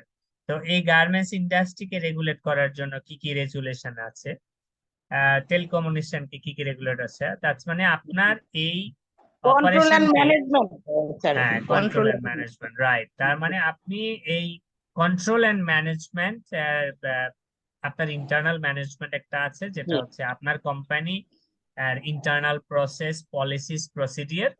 আবার ইন্ডাস্ট্রির একটা রেজুলেশন আছে, যেটা গভর্নমেন্টের কিছু পলিসি, প্রসিডিয়ার, রেজুলেশন থাকে ইন্ডাস্ট্রিকে রেগুলেট করার জন্য। এই যে আপনার ধরেন যেখানে আপনি এই অপারেশনটা পরিচালনা করেন, সেইটা আসলে এই পুরো বিষয়টাকে এনভায়রনমেন্ট বলা হয়। যেমন ধরেন আমাদের দেশে একটা রেগুলেটরের যে মনিটরিং বা সার্ভিলেন্স প্রসেস, একটা ডেভেলপড কান্ট্রিতে যদি যান তাহলে নিশ্চয়ই আরো সার্ভিলেন্স প্রসেস অনেক স্ট্রং, তাই না? জি স্যার। কারণ এত এই আপনি যে ইন্ডাস্ট্রিতে অপারেট করছেন সেই ইন্ডাস্ট্রি যে সমস্ত পলিসি, প্রসিডিয়ার, প্রসেস দ্বারা রেগুলেটেড, রেগুলেটেড। এইটাকে আসলে আমরা এনভায়রনমেন্ট বলে থাকি। পরিষ্কার? জি স্যার। হ্যাঁ, জি স্যার, সবার থ্যাংক কাছে ইউ। পরিষ্কার তো না? আচ্ছা, the G sir. Resources at it's disposal, এটা মানে কি? রিসোর্সেস বলতে কি বুঝি আমরা? আমার যে কোম্পানি দুইটা আছে, resource আছে। কোম্পানিতে আমরা যে 9M বলতে যা বুঝি, আমার আইটি থাকবে, আমার মানি থাকবে, আমার হিউম্যান রিসোর্স থাকবে, আমার সব ধরনের যে এম গুলি আছে সকল রিসোর্স ঠিকমতো ইউজ হচ্ছে কিনা ওই এনভায়রনমেন্টের মধ্যে ফর বেটার রিটার্নের জন্য, সেটাকে বোঝানো। 9Ms কি জিনিস? জীবনে প্রথম শুনতেছি আমি। স্যার এমসের সংখ্যা হয়তো ভুল হয়ে গেছে আমাদের। You are absolutely right. 9Ms model is basically used to audit the resources. What are the resources available in the organization? If anyone wants to identify, can utilize the 9Ms model: man, machine, material. These sir. sort of 9Ms are available to do the resources audit. But if I ask you clearly, what do you understand about the resources? What resources is all about? Like, remember, if you have assets and it has economic value, that means you can earn, you can generate income by utilizing that asset in the operations will be considered as a resources, right? You have 10 machines, out of that 5 machines is basically ineffective. It is not the resources of the organization. আমরা resource বলতে সেটাকেই বুঝি। Resource at its disposal means হচ্ছে the resource is available, the resource has economic value to generate revenue for the organization, right? It will flow something to the organization. If the assets has capability to flow something in the organization, only then we will consider the resources at its disposal, right? Otherwise not. Clear? The return it makes to stakeholder, তার মানে আপনার এটা আমরা সবাই বুঝি যে there are some stakeholders in the organization and each and every stakeholder has different level of interest, so the organization need to meet the stakeholder interest and to return them accordingly, right? তো আমরা যদি strategy কেউ যদি এখন বলে আমরা easily বলতে পারবো, strategy means a long term direction. Strategy means it's an environment in which it operates. Strategy means the resources at its disposal. and the return make it to the stakeholders. ঠিক আছে, clear? সুতরাং আমরা স্ট্র্যাটেজির theoretical definition যাই জানি না কেন, now we understand what is strategy is all about, right? Right? Yes. Then what is the difference between corporate strategy versus corporate strategy? What is corporate strategy and where is the difference come from?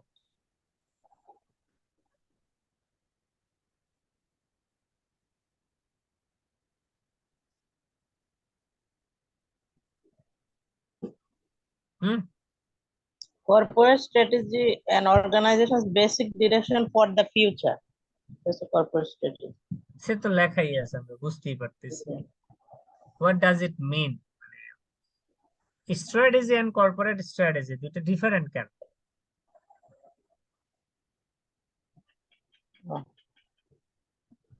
কারো কোনো idea আছে? Sir, corporate strategy is specific for particular corporation or sector. That means particular company which has a plan for organizing this company to move forward, daily activities, etc. Any other thought? Sir corporate স্ট্র্যাটেজিটা হচ্ছে এরকম যে একটা business sustainable এটা হচ্ছে করবে, মেনে চলবে। যেমন এই বছর খুব বেশি প্রফিট করলো, পরে লস করলো, এরকম করে ও চলবে না। মানে ও একটা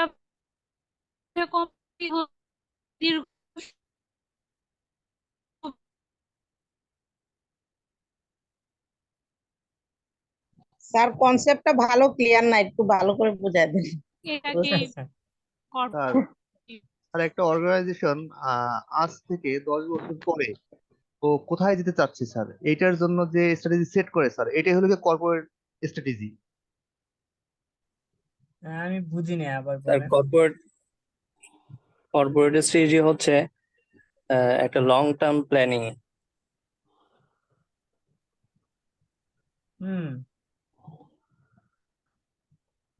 তারপরে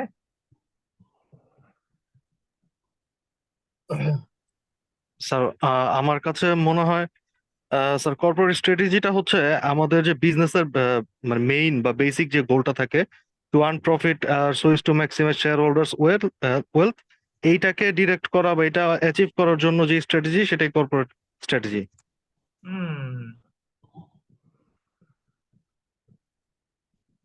রাইট। আমি তো বুঝতেছি না আসলে কোনো ডিফারেন্স আছে আসলে। স্ট্র্যাটেজি তো বললো is the long term direction, scope of an organization over the long term which achieve advantage for the organization through its configuration of resources within a changing environment to meet the need of markets to fulfill the stakeholder expectations. আবার বলতেছে যে corporate strategy is concerned with organization basic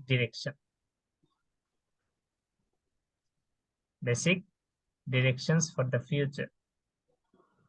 আর এটা কি strategy is the direction and scope of an organization over the long term. Scope of an organization. আর একটা হচ্ছে basic direction. আমরা এই দুইটাই নিয়ে কথা বলি না। Scope তার মানে বিজনেস অপরচুনিটি কি কি আছে অর্গানাইজেশনে, তাই না?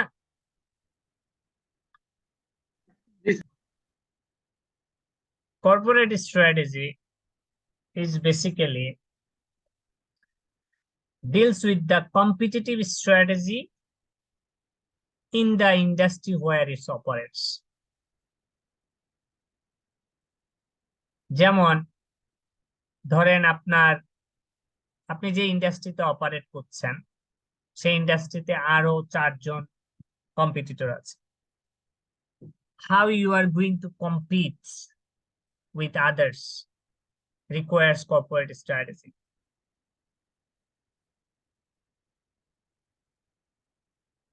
আপনি মার্কেটে স্টেবিলিটি পেতে পারেন, আপনি মার্কেটে স্পেসিফিক কোনো শেয়ার টার্গেট করতে পারেন, আপনি মার্কেটে একটা নির্দিষ্ট পরিমাণ গ্রোথ চাইতে পারেন।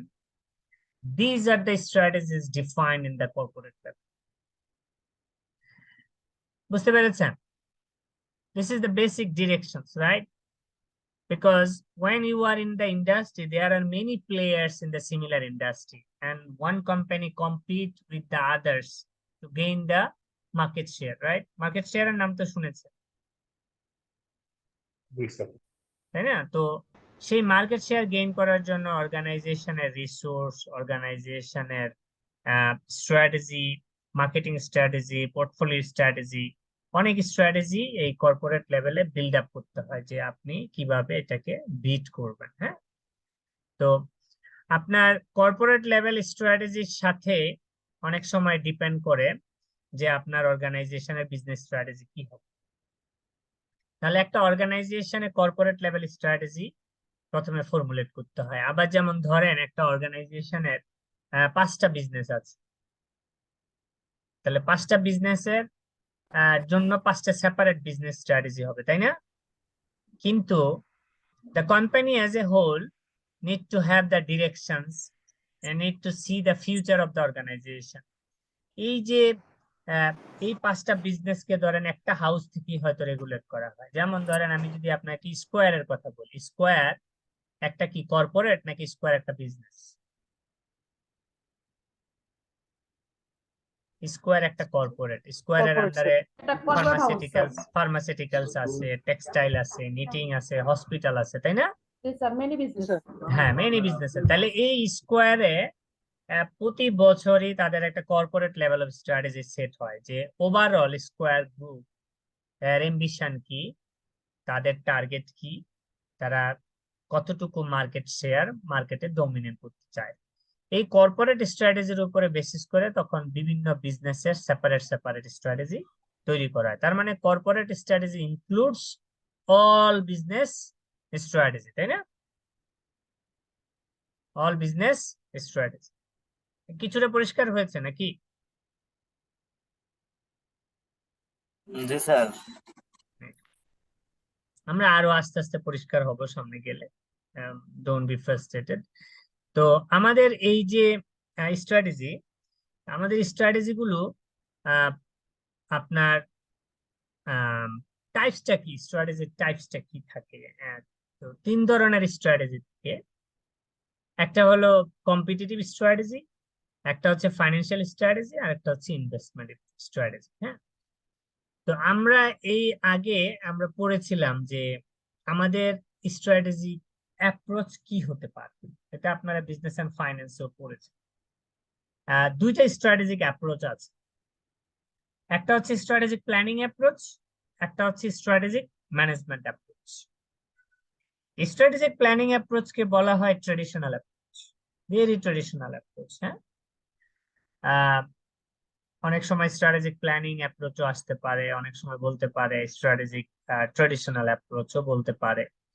আর স্ট্র্যাটেজিক ম্যানেজমেন্ট অ্যাপ্রোচ, এটাকে অনেক সময় ইমার্জেন্ট অ্যাপ্রোচও বলা হয়। কি বলা হয়? Emergent approach. তো how to make strategic planning approach, and what is the process of it to develop a strategy of the business, and where is the difference, what is the difference between strategic planning approach and strategic emergent approach? You need to understand. Strategic planning approach is also called top-down approach, and strategic management approach called bottom-up approach. আমার কথা কি বুঝতে পারতেছেন? Sir approach মানেটা কি একটু যদি বলেন। অ্যাপ্রোচ মানে হচ্ছে আপনি কি পদ্ধতি ফলো করেন স্ট্র্যাটেজি বানাতে। আপনি একটা স্ট্র্যাটেজির তো একটা প্ল্যান থাকে না আপনার, মানে আপনি তো একটা স্ট্র্যাটেজি ডেভেলপ করবেন। তো এই যে স্ট্র্যাটেজিটা ডেভেলপ করবেন, এটার অ্যাপ্রোচটা কি হবে, পদ্ধতিটা কি হবে? আপনি কি উপর থেকে নিচে আসবেন না নিচের থেকে উপরে উঠবেন? কি বলছি বুঝতে পেরেছেন? এটা হলো অ্যাপ্রোচ। তো এই অ্যাপ্রোচ আমাদের, আমরা অ্যাপ্রোচটা একটু দেখে আসি।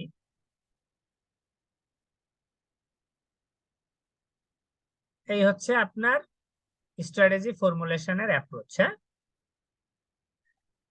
আমরা যদি দেখি এটাকে বলা হচ্ছে রেশনাল বা পার্সপেক্টিভ অ্যাপ্রোচ। কি বলা হচ্ছে? রেশনাল বা prospective approach. Rational approach, prospective approach, strategic planning approach, traditional approach, যাই বলুক না কেন একটাই। বুঝতে পেরেছেন? এটা ভালো করে বুঝে নেন। A rational approach, a prospective approach, traditional approach or strategic planning approach, যা ভাবেই বলুক না কেন অ্যান্সারের প্যাটার্ন একটাই। বুঝতে পেরেছেন? স্যার বুঝতে পেরেছি স্যার। অ্যাকচুয়ালি স্যার ওই অ্যাপ্রোচের কোশ্চেনটা জিজ্ঞেস করেছিলাম কেন, টাইপস, লেভেল আর অ্যাপ্রোচ আসলে ওই পরীক্ষার হলে মাথা কাজ করতে না, পারে ওটাকে সব আমি এক লাগে। ভাগ করে আলাদা দিব। টাইপস আলাদা, অ্যাপ্রোচ আলাদা। হ্যাঁ, ভিউও বলা হয় অনেক সময় দুইটাকে, positioning based view, resource based view. এটাও আমি আপনাদের পরে বুঝায় বলছি।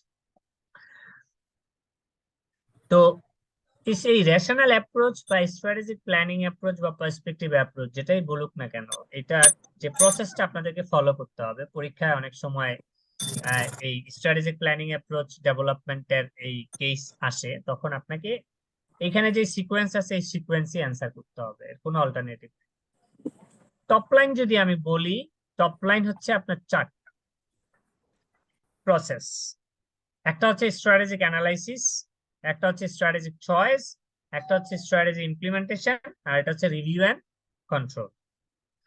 তাহলে রেশনাল অ্যাপ্রোচ বা প্ল্যানিং অ্যাপ্রোচ আমরা যেটাই বলি না কেন, এটার স্টেজ কয়টা? চারটা। স্ট্র্যাটেজিক অ্যানালাইসিস বলেন, strategic analysis, strategic strategic choice, strategy strategy implementation, review and review control. এখন স্ট্র্যাটেজিক অ্যানালাইসিসকে যদি আমরা ভাঙি, তাহলে শুরু হবে external analysis and internal analysis. আসলে এই এক্সটার্নাল অ্যানালাইসিস, ইন্টারনাল অ্যানালাইসিস এই দুইটাকে মিললে হয় শর্ট অ্যানালাইসিস। শর্ট অ্যানালাইসিস এর আরেক নেম হচ্ছে কর্পোরেট অ্যাপ্রাইজাল। তার মানে এক্সটার্নাল অ্যানালাইসিস আর ইন্টারনাল অ্যানালাইসিস করলে আমরা কি পাই? short analysis corporate appraisal. appraisal corporate অ্যাপ্রাইজালের আরেক নাম কি? SWOT short analysis. analysis তাহলে এক্সটার্নাল অ্যানালাইসিস হচ্ছে শর্ট অ্যানালাইসিস এর অপরচুনিটি এন্ড থ্রেট। জি এক্সটার্নাল অ্যানালাইসিস হচ্ছে শর্ট অ্যানালাইসিস এর কি? Opportunities and threat. এই অপরচুনিটিজ এন্ড থ্রেট আসে হচ্ছে এক্সটার্নাল ইভেন্ট থেকে, যেটাকে আমরা বলি পেস্টেল অ্যানালাইসিস এর কম্পোনেন্ট। আর স্ট্রেংথ এন্ড উইকনেস হচ্ছে অর্গানাইজেশনের ভিতর থেকে। অর্গানাইজেশনের ভিতর থেকে এইটুককে বলা হয় ইন্টারনাল অ্যানালাইসিস। ওইখানে শুধু অর্গানাইজেশনের ইনসাইড কি স্ট্রেংথ আছে আর কি উইকনেস আছে এটা আসবে ইন্টারনাল অ্যানালাইসিসে। আর অপরচুনিটিজ এবং থ্রেট যেগুলো পেস্টেল অ্যানালাইসিসের কম্পোনেন্ট, ওইটা আসবে এক্সটার্নাল অ্যানালাইসিসের পার্ট। এই দুইটা একসাথে মিলিয়ে হয় corporate appraisal. Corporate appraisal is nothing, it's all about short analysis. এতটুকু পর্যন্ত আপনারা বুঝেছেন কিনা বলেন?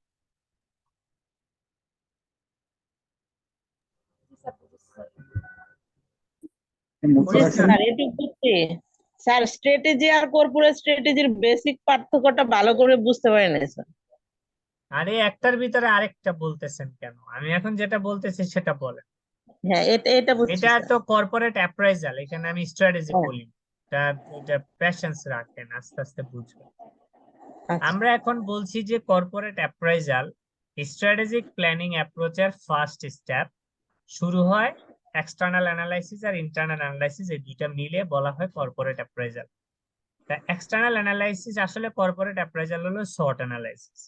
এই শর্ট অ্যানালাইসিস এর স্ট্রেংথ আর উইকনেস হচ্ছে আপনার কোম্পানির ইন্টারনাল ইনসাইট, কোম্পানির ভিতর থেকে আসে, এই জন্য এটাকে বলা হয় ইন্টারনাল অ্যানালাইসিস। আর অপরচুনিটিজ এন্ড থ্রেট কে বলা হয় এক্সটার্নাল অ্যানালাইসিস, কারণ এটা পেস্টেল কম্পোনেন্টের পার্ট থেকে আসে। এক্সটার্নাল ইভেন্টের কারণে যে সমস্ত জায়গায় প্ল্যানিং ইম্প্যাক্টেড, এই টোটাল বিষয়টাকে বলা হয় কর্পোরেট অ্যাপ্রাইজাল। তাহলে আপনি অ্যানালাইসিস যখন স্ট্র্যাটেজিক প্ল্যানিং অ্যাপ্রোচ আসবে কোন প্রসেস প্ল্যান ডেভেলপ করতে, তখন আপনি এক্সটার্নাল অ্যানালাইসিস দিকে শুরু করবেন, ইন্টারনাল অ্যানালাইসিস বলবেন, তারপরে কর্পোরেট অ্যাপ্রাইজাল বলবেন, তারপরে মিশন এন্ড অবজেক্টিভ বলবেন, ঠিক আছে, এবং গ্যাপ বলবেন, প্রেজেন্টের সাথে প্ল্যানের গ্যাপ। এই পুরো প্রসেসটুকুকে বলা হয় স্ট্র্যাটেজিক অ্যানালাইসিস। তাহলে পরীক্ষায় যদি শুধু বলে স্ট্র্যাটেজিক অ্যানালাইসিস ডেসক্রাইব করতে, তাহলে আপনি external, internal, corporate appraisal, mission and objective এইটুক পর্যন্ত আপনি আলোচনা করুন। স্যার মিশন এন্ড অবজেক্টিভ আর গ্যাপ কিভাবে স্যার স্ট্র্যাটেজিক অ্যানালাইসিসের সাথে রিলেটেড আগে থেকে বুঝতে পারছি। গ্যাপটা হচ্ছে আলাদা, গ্যাপটা হচ্ছে মিশন তো বুঝতেছেন এন্ড অবজেক্টিভও বুঝতেছেন, তাই না? অর্গানাইজেশনের একটা অবজেক্টিভ থাকে, একটা মিশন থাকে, তাই না? গ্যাপ অ্যানালাইসিস হচ্ছে আপনার প্ল্যানের সাথে অ্যাকচুয়ালের যে গ্যাপ, আপনি যা প্ল্যান করেছেন আর আপনি যা অ্যাচিভ করেছেন এইটুকের যে ডিফারেন্স, এটাকে আমরা বলে থাকি গ্যাপ অ্যানালাইসিস। কি বলেছি বুঝতে পেরেছেন? সে ধরেন আপনি প্ল্যান করেছেন 7 পেপার পরীক্ষা দিবেন, আপনি দিয়েছেন 5টা, গ্যাপ কত? 2টা। তো কোম্পানির এরকম স্ট্র্যাটেজি যে প্ল্যান করা হয় এবং এটার যে পারফরমেন্স থাকে বা প্রেজেন্ট পজিশনস থাকে, এটার সাথে আসলে গ্যাপ কতটুকু, প্ল্যান ভার্সেস অ্যাকচুয়ালের গ্যাপ কতটুকু, হ্যাঁ, এটা হলো গ্যাপ অ্যানালাইসিস। তাহলে না আপনি বুঝতে পারবেন যে আপনার ধরেন আপনি কি স্ট্র্যাটেজি হাতে নেবেন। আপনি যদি গ্যাপই না জানেন তাহলে আপনি স্ট্র্যাটেজি নেবেনটা কি? আপনি যদি না জানেন আপনার উইকনেস কোথায় আছে, তাহলে আপনি আসলে কি স্ট্র্যাটেজি হাতে নেবেন বলেন? সবচেয়ে বেস্ট ওয়ে কি জানেন? বেস্ট ওয়ে হচ্ছে if you assess yourself and if you can find your weaknesses, then you can develop a good strategy to develop yourself, right? But if you don't know what is your problem, then what strategy you are going to take to change yourself? হ্যাঁ, আমি আপনাদের কোন এক ক্লাসে আমি আপনাদের কিছু জিনিস নিয়ে আলাপ করার চেষ্টা করব। সেটা হচ্ছে যে recently I visited London business school in UK. আমার অফিস থেকে আমাকে একটা এডুকেশনের জন্য পাঠানো হয়েছিল 6 মাসের একটা কোর্সে। I will share few of the contents that I have learned from the London Business School. It is world's third largest business school in the world. So আমরা প্রায় 35টা দেশের ন্যাশনালস এসেছিলাম এখানে। কোর্সটা খুবই flagship course of London business school. It's an executive education. So I will try to share some of the contents in the class so that you can see yourself where you are, how you can develop yourself. So gap analysis অনেকটা এরকম যে if you continue to assess yourself and if you want to give flashback who you are, what you want to become, and what you are exactly doing to achieve your target, you will find easily the gap between your plan versus your performance. বুঝতে পেরেছেন? তো এই তারপরে আপনার strategic অ্যানালাইসিসের পরে আপনার strategic choice করতে হয়। আপনি অনেক ধরনের স্ট্র্যাটেজি আছে, পোর্টফোলিও স্ট্র্যাটেজি আছে, আপনার প্রাইসিং স্ট্র্যাটেজি আছে, আপনার পজিশনিং স্ট্র্যাটেজি আছে, অনেক ধরনের স্ট্র্যাটেজি আছে, এগুলো আমরা পরে দেখব। একটা স্ট্র্যাটেজি চয়েস করতে হয়। তো আপনি যে স্ট্র্যাটেজিটা চয়েস করছেন, that you are going to implement in the field. That is the implementation strategy. How you are interpreting your strategic choice and what are the process you are going to follow to implement that. That should be there. And strategy implement করার পরে আপনারা কি করেন? Monitor করেন, review করেন যে আসলে এটা কতটুকু ভালো কাজ করেছে, নাকি কোথাও টিউনিং করতে হবে, না কোথাও ফিট করতে হবে, তাই না? এভাবে বছরের পর বছর এটা কি করতে থাকবে? সাইক্লিং অর্ডারে প্রতি বছর ঘুরতে থাকবে। আবার আগামী বছর আবার external analysis, internal analysis, corporate appraisal, mission, gap, strategic choice, strategy implementation and review and control. এইভাবে এটা চলতে থাকবে বছরের পর বছর, বছরের পর বছর, বছরের পর বছর। This is something call rational বা পার্সপেক্টিভ অ্যাপ্রোচ। তার মানে এই কমিউনিকেশনটা আসতেছে টপ থেকে, এই জন্য এটাকে বলা হয় টপ ডাউন অ্যাপ্রোচ। তা আপনাকে যদি বলা হয় টপ ডাউন অ্যাপ্রোচ ব্যাখ্যা করো, আপনাকে এই রেশনাল অ্যাপ্রোচই ব্যাখ্যা করতে হবে। ক্লিয়ার? স্যার কর্পোরেট অ্যাপ্রেজালটা যদি আরেকটু বলেন ভালো হয়। কর্পোরেট অ্যাপ্রাইজালটা হচ্ছে আপনি সিম্পল মনে রাখেন যে শর্ট অ্যানালাইসিস, অর্গানাইজেশনের কি স্ট্রেংথ আছে, অর্গানাইজেশনের কি উইকনেস আছে, অর্গানাইজেশনের জন্য কি কি অপরচুনিটিজ আছে, কি কি থ্রেট আছে। মানে আপনি যে কোনো বিজনেসের আপনার কর্পোরেশন লেভেলে তো একটা স্ট্র্যাটেজি সেট হয় আগে বোর্ড লেভেলে, তাই না? তো বোর্ড লেভেল স্ট্র্যাটেজিটাকে আপনি বলতে পারেন একটা কর্পোরেট লেভেল স্ট্র্যাটেজি, কারণ ওইখানে একটা অ্যাম্বিশন থাকে, একটা অবজেক্টিভ থাকে, একটা প্ল্যান থাকে, এবং রিসোর্সেস ডেফিসিয়েন্সি অ্যানালাইসিস করা হয়। তো এই যে আপনার কি কি আপনার স্ট্রেংথ আছে যেটা দিয়ে আপনি উইকনেস কে সোয়াপ করবেন, কি কি অপরচুনিটি আছে আপনি কি কি যেটাকে থ্রেট কে আপনি অপরচুনিটি মিনিমাইজ করবেন আপনি কোনো স্ট্র্যাটেজি ইমপ্লিমেন্টেশন করে, রিস্ক ফ্যাক্টর অ্যাডজাস্ট করে। তো এই যে আপনি এক্সারসাইজটা করবেন, এই যে এক্সারসাইজটা আপনি করবেন আপনার অর্গানাইজেশনের ভিতরে, এটাকে বলা থাকে কর্পোরেট অ্যাপ্রাইজাল। মানে আপনার কর্পোরেটটাকে আপনি এভালুয়েট করবেন যে how capable you are to face the competition, what are the resources available to get the market share, to beat the competitor, what are the opportunity available in your hand to grab, and what are the threat exists to kick out from the market. তাহলে এগুলো আপনি সমস্ত কিছু কি করবেন, assess করবেন। Corporate appraisal ভুলে যান, আপনার অ্যাপ্রাইজাল বলেন। আপনার অ্যাপ্রাইজাল যখন বলবে তখন আপনি কি বলবেন? Who you are, what you do, what is your greatest strength, what are your weaknesses, what is the opportunity you have, what are the threats you are going to face or challenges you are going to face, right?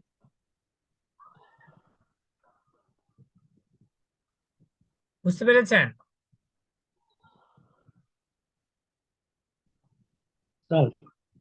বলেন।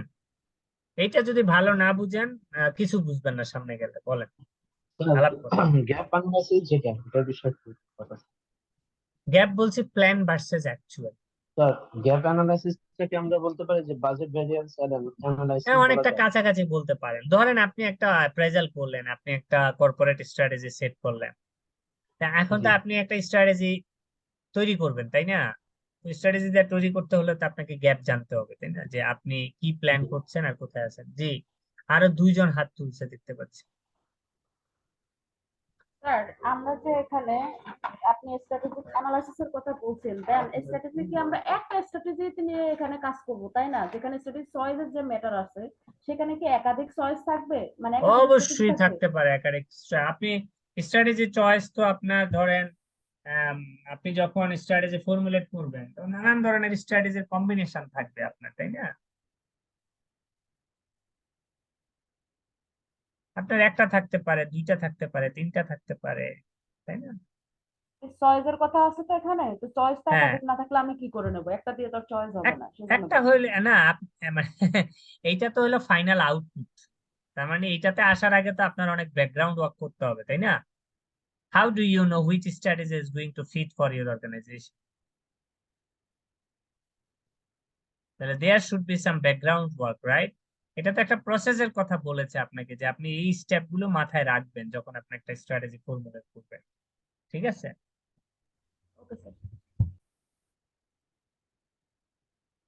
বুঝতে পেরেছেন? কারো কোনো প্রশ্ন আছে আর?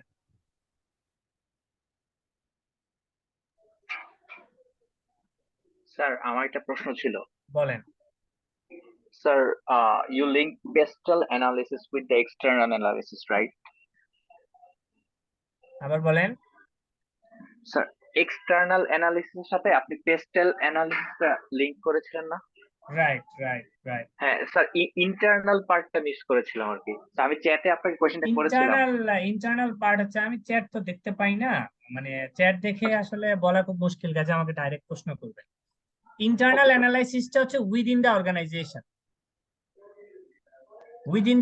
মানে কোন particular কোন মানে মডেলকে কি আপনি রেফার করেছিলেন, লিংক করেছিলেন? যেমন সেটা আমি এক্সটার্নালের শর্ট সময় অ্যানালাইসিস বলেছিলাম, যেমন আপনার ধরেন ইন্টারনাল অ্যানালাইসিস এর অনেকগুলো পার্ট আছে, যেমন ধরেন ইন্টারনাল অ্যানালাইসিসে আপনি 9M's মডেল অ্যাপ্লাই করতে পারেন, 9টা এম। কারণ আপনার উদ্দেশ্য হচ্ছে what are the strengths and weaknesses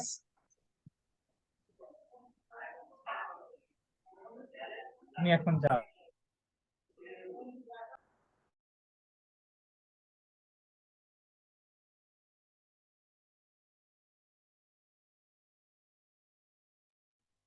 internal অ্যানালাইসিসটা হচ্ছে আপনার within the organization, what are the strength you have to formulate a strategy। তার মানে এটা করতে গেলে হয়তো ধরেন আপনার অনেক কিছু অ্যাসেস করতে হবে, আর সেটা হচ্ছে সে ধরেন কি কি রিসোর্সেস আছে আপনার অর্গানাইজেশন, সেগুলো আপনি স্টাডি করতে পারেন। এই 9M's মডেল যদি আপনি স্টাডি করেন সবই এখানে চলে আসবে। হ্যাঁ, আপনার অর্গানাইজেশনের কি কি স্ট্রেংথ আছে আর হচ্ছে কি কি উইকনেস আছে আপনার অর্গানাইজেশনের।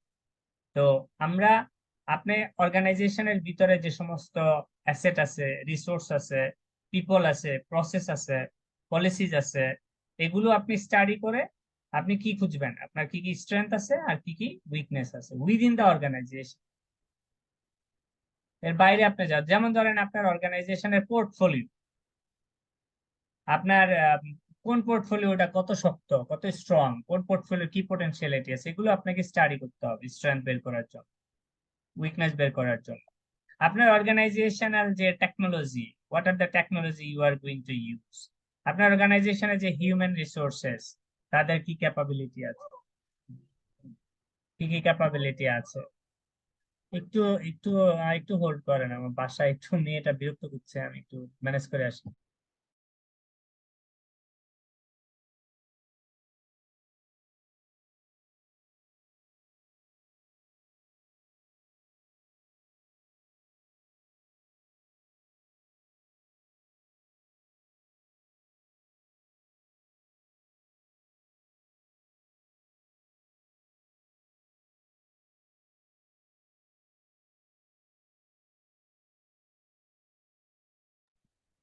আসসালামু আলাইকুম। আচ্ছা ভাইয়া, কেউ কি এই সেকশনের হোয়াটসঅ্যাপ গ্রুপ খুলছেন? জি ভাই, চ্যাট বক্সে দেওয়া আছে। আমি মেবি ওই মাঝখানে নামাজের বিরতিতে বের হয়ে গেছিলাম, তো আমি এখন লিঙ্কটা পাচ্ছি না। কাইন্ডলি একটু শেয়ার করবেন আমার? বুঝতে পেরেছেন? আমি ইন্টারনাল অ্যানালাইসিস এর কথা বলছিলাম যে আপনার organisation, you need to look at each and every corner of your organization to identify the strengths and weaknesses. And you can follow different modalities. You can arrange workshop among the different colleagues. You can engage consultant to assess your asset capability. Your management capacity can also be considered. The quality of resources the organization has, that also can be assessed. The materials, machines available in organizational hand, that also can be considered. Many things, মানে আপনি 9M's মডেলের ফুল application করতে পারেন অর্গানাইজেশনের strength বের করার জন্য। বুঝতে পেরেছেন? আর কোনো কোশ্চেন থাকলে বলেন, কারো যদি এটার উপরে আর কোনো কোশ্চেন থাকে, নাহলে আমরা একটু নেক্সট আগাবো। এরপরে এখানে ডেসক্রিপটিভ লেখা আছে, এটা আপনারা পড়ে নিন, আমি লাইন বাই লাইন পড়বো না, আমি আপনাদের কনসেপ্ট শুধু ব্যাখ্যা করে দিব। তাহলে আপনাদের যদি এখন জিজ্ঞেস করে what is the strategic planning process or what is the top down approach, বলতে পারবেন না ভেঙে? আমরা এরকম কেস দিব লিখতে, তখন এই প্রত্যেকটা এলিমেন্টই আপনাকে এক্সপ্লেন করতে হবে। কি বলছি বুঝতে পেরেছেন? কেস যখন আসবে প্রত্যেকটা এলিমেন্ট কি এক্সপ্লেন করতে হবে। ঠিক আছে, আমরা একটু আগাবো সামনের দিকে। আচ্ছা, এইখানে কথা বলছেন না যে কেউ? জি স্যার, আচ্ছা, আমি এইটাতে আপনাদের এই যে আপনার রেশনাল পার্সপেক্টিভ অ্যাপ্রোচের সাথে আমি ইমার্জেন্ট অ্যাপ্রোচটা বুঝাই দিচ্ছি, কোথায় শুধু ডিফারেন্স আছে। হ্যাঁ, এই ট্রেডিশনাল অ্যাপ্রোচ, এটাকে আমরা টপ ডাউন অ্যাপ্রোচ বলছি, তাই না? তো এই ট্রেডিশনাল অ্যাপ্রোচের সাথে ইমার্জেন্ট অ্যাপ্রোচটাকে বলা হয় বটম আপ অ্যাপ্রোচ। ইমার্জেন্ট অ্যাপ্রোচটাকে কি বলা হয়? Bottom up bottom up approach, মানে নিচের থেকে। তো এই ইমার্জেন্ট অ্যাপ্রোচের আর ট্রেডিশনাল অ্যাপ্রোচের পার্থক্য শুধু এই একটা জায়গায়, ইমার্জেন্ট অ্যাপ্রোচে এই স্ট্র্যাটেজি চয়েস আর ইমপ্লিমেন্টেশন একসাথে হবে, আর রেস্ট আদার রিমেইন আনচেঞ্জড। এমার্জেন্ট অ্যাপ্রোচে কি হবে? স্ট্র্যাটেজি চয়েস আর ইমপ্লিমেন্টেশন দুইটা কাজ একসাথে হবে। মানে ট্রেডিশনাল অ্যাপ্রোচ যেহেতু টপ ডাউন, তারা হলো স্ট্র্যাটেজি চয়েস করে তারপরে ইমপ্লিমেন্ট করে। এখানে ভুল হইলে আবার উপর থেকে ঘুরে আসতে হয়। কি বলছি বুঝছেন? ইমার্জেন্ট অ্যাপ্রোচ বলে, ইমার্জেন্ট অ্যাপ্রোচকে মডার্ন অ্যাপ্রোচও বলা হয়, মাল্টিটাস্কিং অ্যাপ্রোচও বলা হয়। ইমার্জেন্ট অ্যাপ্রোচকে কি বলা হয়? Modern approach, multitasking approach. Emergent অ্যাপ্রোচের কথা হলো যে তুমি চয়েস করো, ইমপ্লিমেন্ট করো, সাথে সাথে ফিক্স করো। চয়েস করো, ইমপ্লিমেন্ট করো, সাথে সাথে ফিক্স করো। তাহলে এটা খুব দ্রুত। ইমার্জেন্ট অ্যাপ্রোচের সুবিধা হচ্ছে ডিসিশনের জন্য বসে থাকতে হয়। প্ল্যানিং অ্যাপ্রোচের সমস্যা হলো ডিসিশনের জন্য বসে থাকতে হয়। তাহলে দুইটা অ্যাপ্রোচ কি বোঝা গেল? কোথায় ডিফারেন্স? শুধু এই জায়গায় ডিফারেন্স, আর কোথাও ডিফারেন্স। স্যার আরেকবার একটু, এখানে হলো আমার স্ট্র্যাটেজি চয়েস, দেন হলো স্ট্র্যাটেজিক ইমপ্লিমেন্টেশন, দেন হলো তার মানে আপনার এইখানে যদি আপনার চয়েস ইমপ্লিমেন্টেশনে গিয়ে কোনো ফল ধরা পড়ে, কোনো প্রবলেম ধরে, তাহলে আবার উপর থেকে ঘুরে আসতে হবে সব, প্রচুর টাইম কনজিউম। কিন্তু ইমার্জেন্ট অ্যাপ্রোচে স্ট্র্যাটেজি চয়েস এবং ইমপ্লিমেন্টেশন একসাথে হবে, একই ঘরে পাশাপাশি। এখানে যেমন উপরে নিচে, চয়েস আগে তারপর ইমপ্লিমেন্টেশন, এটা একসাথে হবে, strategy choice and strategy implementation আর একসাথে পিকচারটা কি দেখানো যায়? একসাথে পিকচার দেখানো যায় কিনা দেখি, আছে কিনা। না থাকলে পরে দেখতে পাবো আমরা। এই দাগাদাগি করতেছেন কে বলেন তো একটু? হ্যাঁ,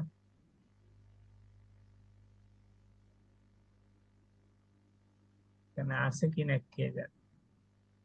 ইয়েস, এই যে দেখছেন, এই যে দেখেন, strategy choice and strategy implementation একসাথে হবে। ঠিক আছে? প্রবলেম হলে সাথে সাথে ফিক্স হবে, আর এভরিথিং রিমেইন আনচেঞ্জড। এটাকে মডার্ন অ্যাপ্রোচও বলে, আবার মাল্টিটাস্কিং অ্যাপ্রোচও বলে। স্যার ঠিক আমার আছে? একটু কোশ্চেন ছিল। হ্যাঁ বলেন না, বলেন। এই যে ইমার্জেন্ট অ্যাপ্রোচ যেটা, এটা আমরা ঠিক কোন সময়ে আমাদের বিজনেসে অ্যাপ্লাই করব, এরকম কিছু কি কোনো ইয়ে আছে? না, এটা হলো আপনার চয়েস, বুঝছেন? এটা হলো অর্গানাইজেশনের কালচার। যেমন ধরেন আপনার মতো যদি আপনার ডাইনামিক লিডারশিপ রোল থাকে অর্গানাইজেশনে, definitely you will delegate some power to your deputy, right? But Right, sir.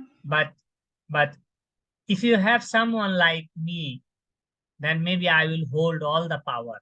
I will say, if you do any mistake, come to me, tell me what is the problem, I will give you the solution because I am the boss, right? Strategic planning approach, basically bossing approach. Emergent approach is basically participative approach, right? So which one you prefer? আপনি চান আপনাকে I delegate some power to you so I can make you accountable, right? এটা চান না আপনারা যখন ক্লায়েন্টে অডিটে যান, হ্যাঁ আমারে ওয়ার্কারের বলে দেয় কি করতে হবে, আমার কোনো সক্রিয়তা নাই, আমার ব্রেন ইউটিলাইজ করতে দেয় না, উনি যেভাবে বলে সেভাবেই কাজ করতে হবে। একটা ডাফার ম্যানেজার, বুঝে না কিছু, খালি জ্ঞান জ্ঞান জ্ঞান জ্ঞান করে এই কর। তার চেয়ে ভালো আমি অনেক কাজ করলে তাড়াতাড়ি আগায় যেত, বলেন না আপনারা?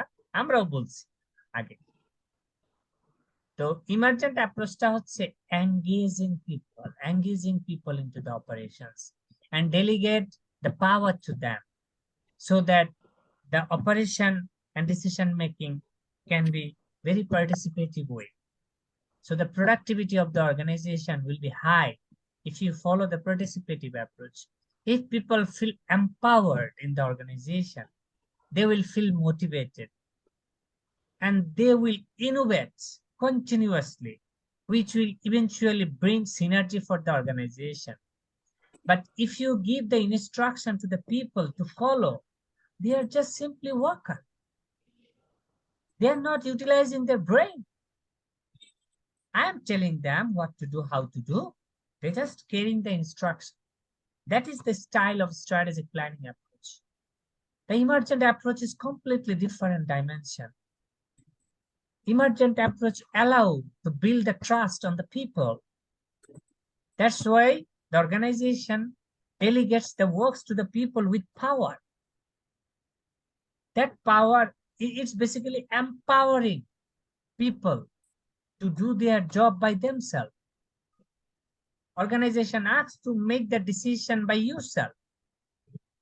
Organization will allow you to learn from mistakes. That are the fundamental difference between these two concepts. I hope I explained a lot, right? Yes, sir, understand. Yes, sir. Sir Thank you, একটা sir. কথা ছিল, এটা আমাদের বইতে নাই, আপনার বইতে কেন আছে স্যার? আপনি কোন সালের বই স্যার যদি একটু বলতেন? যেই সালের বই পড়ি আপনার ওটা দেখার বিষয় না। না, আমার বইতে নাই স্যার, আমাদের বইতে আপনি সেটা। খালি ওইটা স্যারের 2009 এর, ওই তো উপরে দেওয়াই আপনাকে আছে। কনসেপ্ট বুঝাচ্ছি, আপনি সেই কনসেপ্ট বুঝতে থাকেন, আপনার এটা বুঝার দরকার নাই, ঠিক আছে? আপনার বইয়ের পাতায় নাই এর অর্থ এই না যে এই অ্যাপ্রোচ আসবে না। হ্যাঁ, এই জন্য এগুলো বুঝেই আমি পড়াচ্ছি আপনাকে। বুঝতে পেরেছেন? এরপরে আমি সিএল এর বইতে আছে স্যার, বইতে আছে ভাই, এটা আছে আছে আছে। এরপরে আমি আপনাদেরকে বলছি লেভেল অফ স্ট্র্যাটেজি। হ্যাঁ, অনেকে কথা বলা শুরু করেছিলেন যে sir corporate strategy, business strategy, তিনটা লেভেল অফ স্ট্র্যাটেজি হয়। Corporate level strategy. হ্যাঁ, একটা প্রশ্ন বলেন। স্যার, ইমার্জেন্ট অ্যাপ্রোচ যেটা, এটাকে আমরা কি লিডারশিপ অ্যাপ্রোচ বলতে পারি? না না, লিডারশিপ বলার দরকার নেই, এই নামে কোনো অ্যাপ্রোচ নাই, ঠিক আছে? ইমার্জেন্ট অ্যাপ্রোচ, এটাকে মডার্ন অ্যাপ্রোচ বলে। এতটুকুতে থাকেন, আর কিছু বললেন। কে হাত তুলছেন? আর দুজন। আমি তো আগাইতেই পারবো না। স্যার, আমি মাঝারুল ইসলাম পাটোয়ারি। আমি একটা কোশ্চেন করতে চাচ্ছিলাম sir. G G G, of course, please. Sir, কখন একটা বিজনেসকে আমি বিজনেস বলবো বা বিজনেসকে আমি কর্পোরেট বিজনেস বলবো? হ্যাঁ, একটা বিজনেস মানে কোন সময় কর্পোরেট হিসাবে ট্রিট হবে, একটা বিজনেস জাস্ট নর্মাল বিজনেস হিসাবে ট্রিট করা হবে স্যার? এটা যদি একটু ডিফাইন করে দিতেন, আমি মানে এই জিনিসটা একটু বুঝি না স্যার। কর্পোরেট স্ট্র্যাটেজি মানে হচ্ছে the decision is being take at the board. Simple solution, বোর্ডে যে স্ট্র্যাটেজি সেট করা হয় এটাকে কর্পোরেট স্ট্র্যাটেজি বলা। এখন ধরেন বোর্ড বলল যে next year the organization wants to become a number 2 company in the industry. This is something corporate level strategy. Now you do whatever you need to do. And board যখন আপনাকে instruction দিয়ে দিয়েছে, then you need to break down the corporate strategy into the business level strategy. And আপনার organisation যদি একটা business থাকে তাহলে একটা বিজনেস দিয়েই ওটা আনতে হবে। চারটা বিজনেস যদি থাকে, চারটা বিজনেসে কর্পোরেট স্ট্র্যাটেজিটাকে স্প্লিট করে দিতে হবে।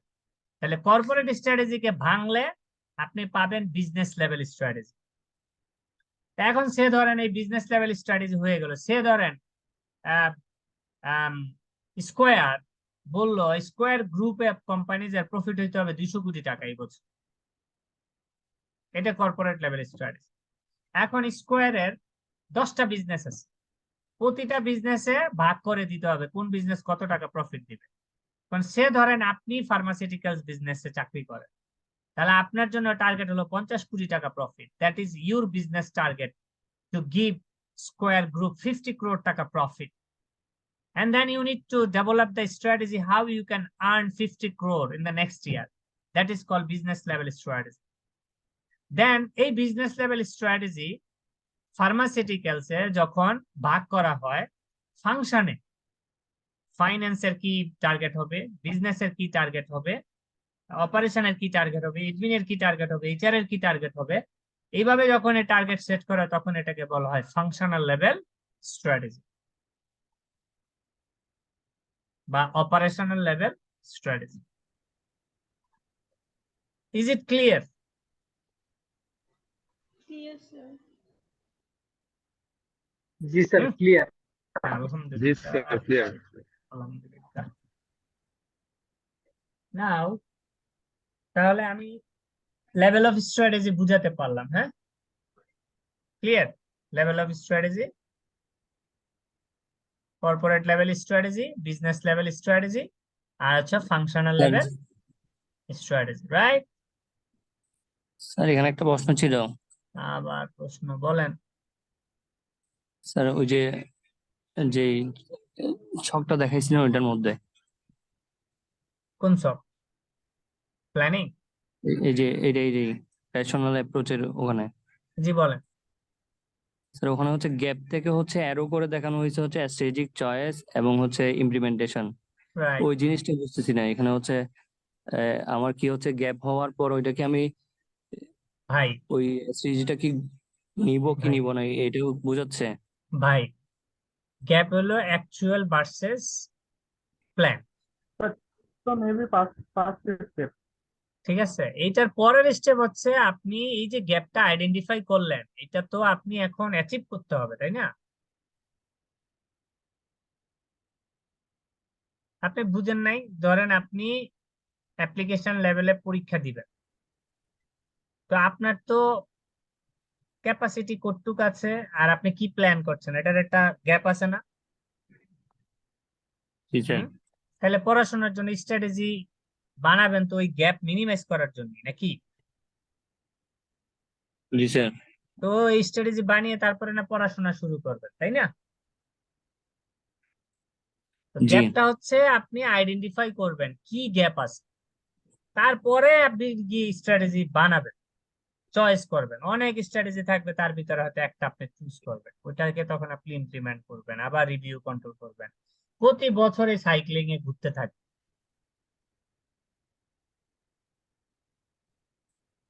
ঠিক আছে? আচ্ছা, এরপরে আমি আরেকটা কনসেপ্ট দিচ্ছি, সেটা হলো, শেষ করতে পারবো বলে মনে হইতেছে না আজকে। এটা আমরা বলি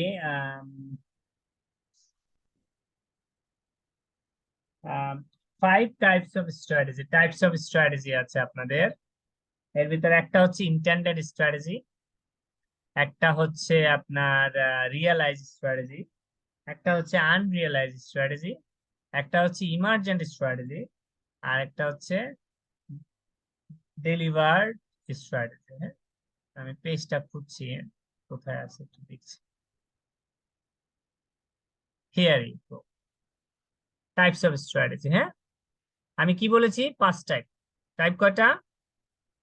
5 টাইপস অফ স্ট্র্যাটেজি। এক নাম্বার কি বলেন আমার সাথে? Intended, deliberate, unrealised, emergent, realised. Intended মানে হলো আপনার মনের ভিতরে আছে, আমি তোমাকে ভালোবাসি, মনে আছে, বলতে পারতেছি না, বুক ফাটতেছে কিন্তু আমি বলতে পারতেছি না, ভিতরে আছে আমার। ইন্টেন্ডেড।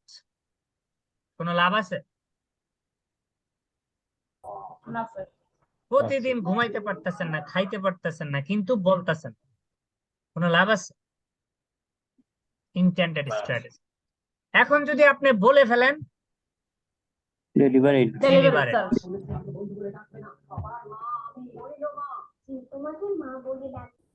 যদি বলে ফেলেন, ডেলিভার্ড স্ট্র্যাটেজি। এই ডেলিভারেশনের পরে আপনার যদি কাজ হয়ে যাবে, তখন এটা রিয়েলাইজ হয়ে যাবে। ডেলিভারেট মানে কি? আপনি ইমপ্লিমেন্ট করতে নিয়ে গেলেন, তাই না? রিয়েলাইজড। আপনি যদি ইন্টেন্ডেড স্ট্র্যাটেজিকে ডেলিভারেশন ফেজে না পাঠান, তাহলে এটা আনরিয়েলাইজ স্ট্র্যাটেজি, বাদ। এটা নিয়ে আর আলাপ করার কিছু নাই। আমি বুঝাইতে পারলাম? আপনি পছন্দ করেন, বলে ফেললেন, ডেলিভারেট স্ট্র্যাটেজি, রেজাল্ট তো একটা আসবেই, তাহলে এটা রিয়েলাইজড। হয় অ্যাকসেপ্ট, না হয় রিজেক্টেড, তাই না? তাহলে স্যার অ্যাকসেপ্ট হলে আমার এটা রিয়েলাইজড, আর অ্যাকসেপ্ট না হলে আনরিয়েলাইজড। আরে না, আমি বলতেছি ইন্টেন্ডেড স্ট্র্যাটেজি আপনি যখন বলেছেন প্রকাশ করবেন ডেলিভারেট, ডেলিভারেট হইছে মানে রিয়ালাইজড হবে, অ্যাকসেপ্ট হোক আর না হোক। মানে অ্যাকশনে তো আপনি গেছেন, অ্যাকশন অ্যাকসেপ্ট হয় না, এটাও তো একটা রেজাল্ট। আপনি জেনে গেছেন যে আমার এনে ফিউচার নাই, আরেকজনের খোঁজো, ঠিক আছে? তার মানে রিয়ালাইজ স্ট্র্যাটেজি। তার মানে ডেলিভারেট স্ট্র্যাটেজি যখন ইমপ্লিমেন্টেশনে যায় তখন এটাকে রিয়ালাইজ স্ট্র্যাটেজি বলে। এখন এই ইন্টেন্ডেড স্ট্র্যাটেজিটা আপনি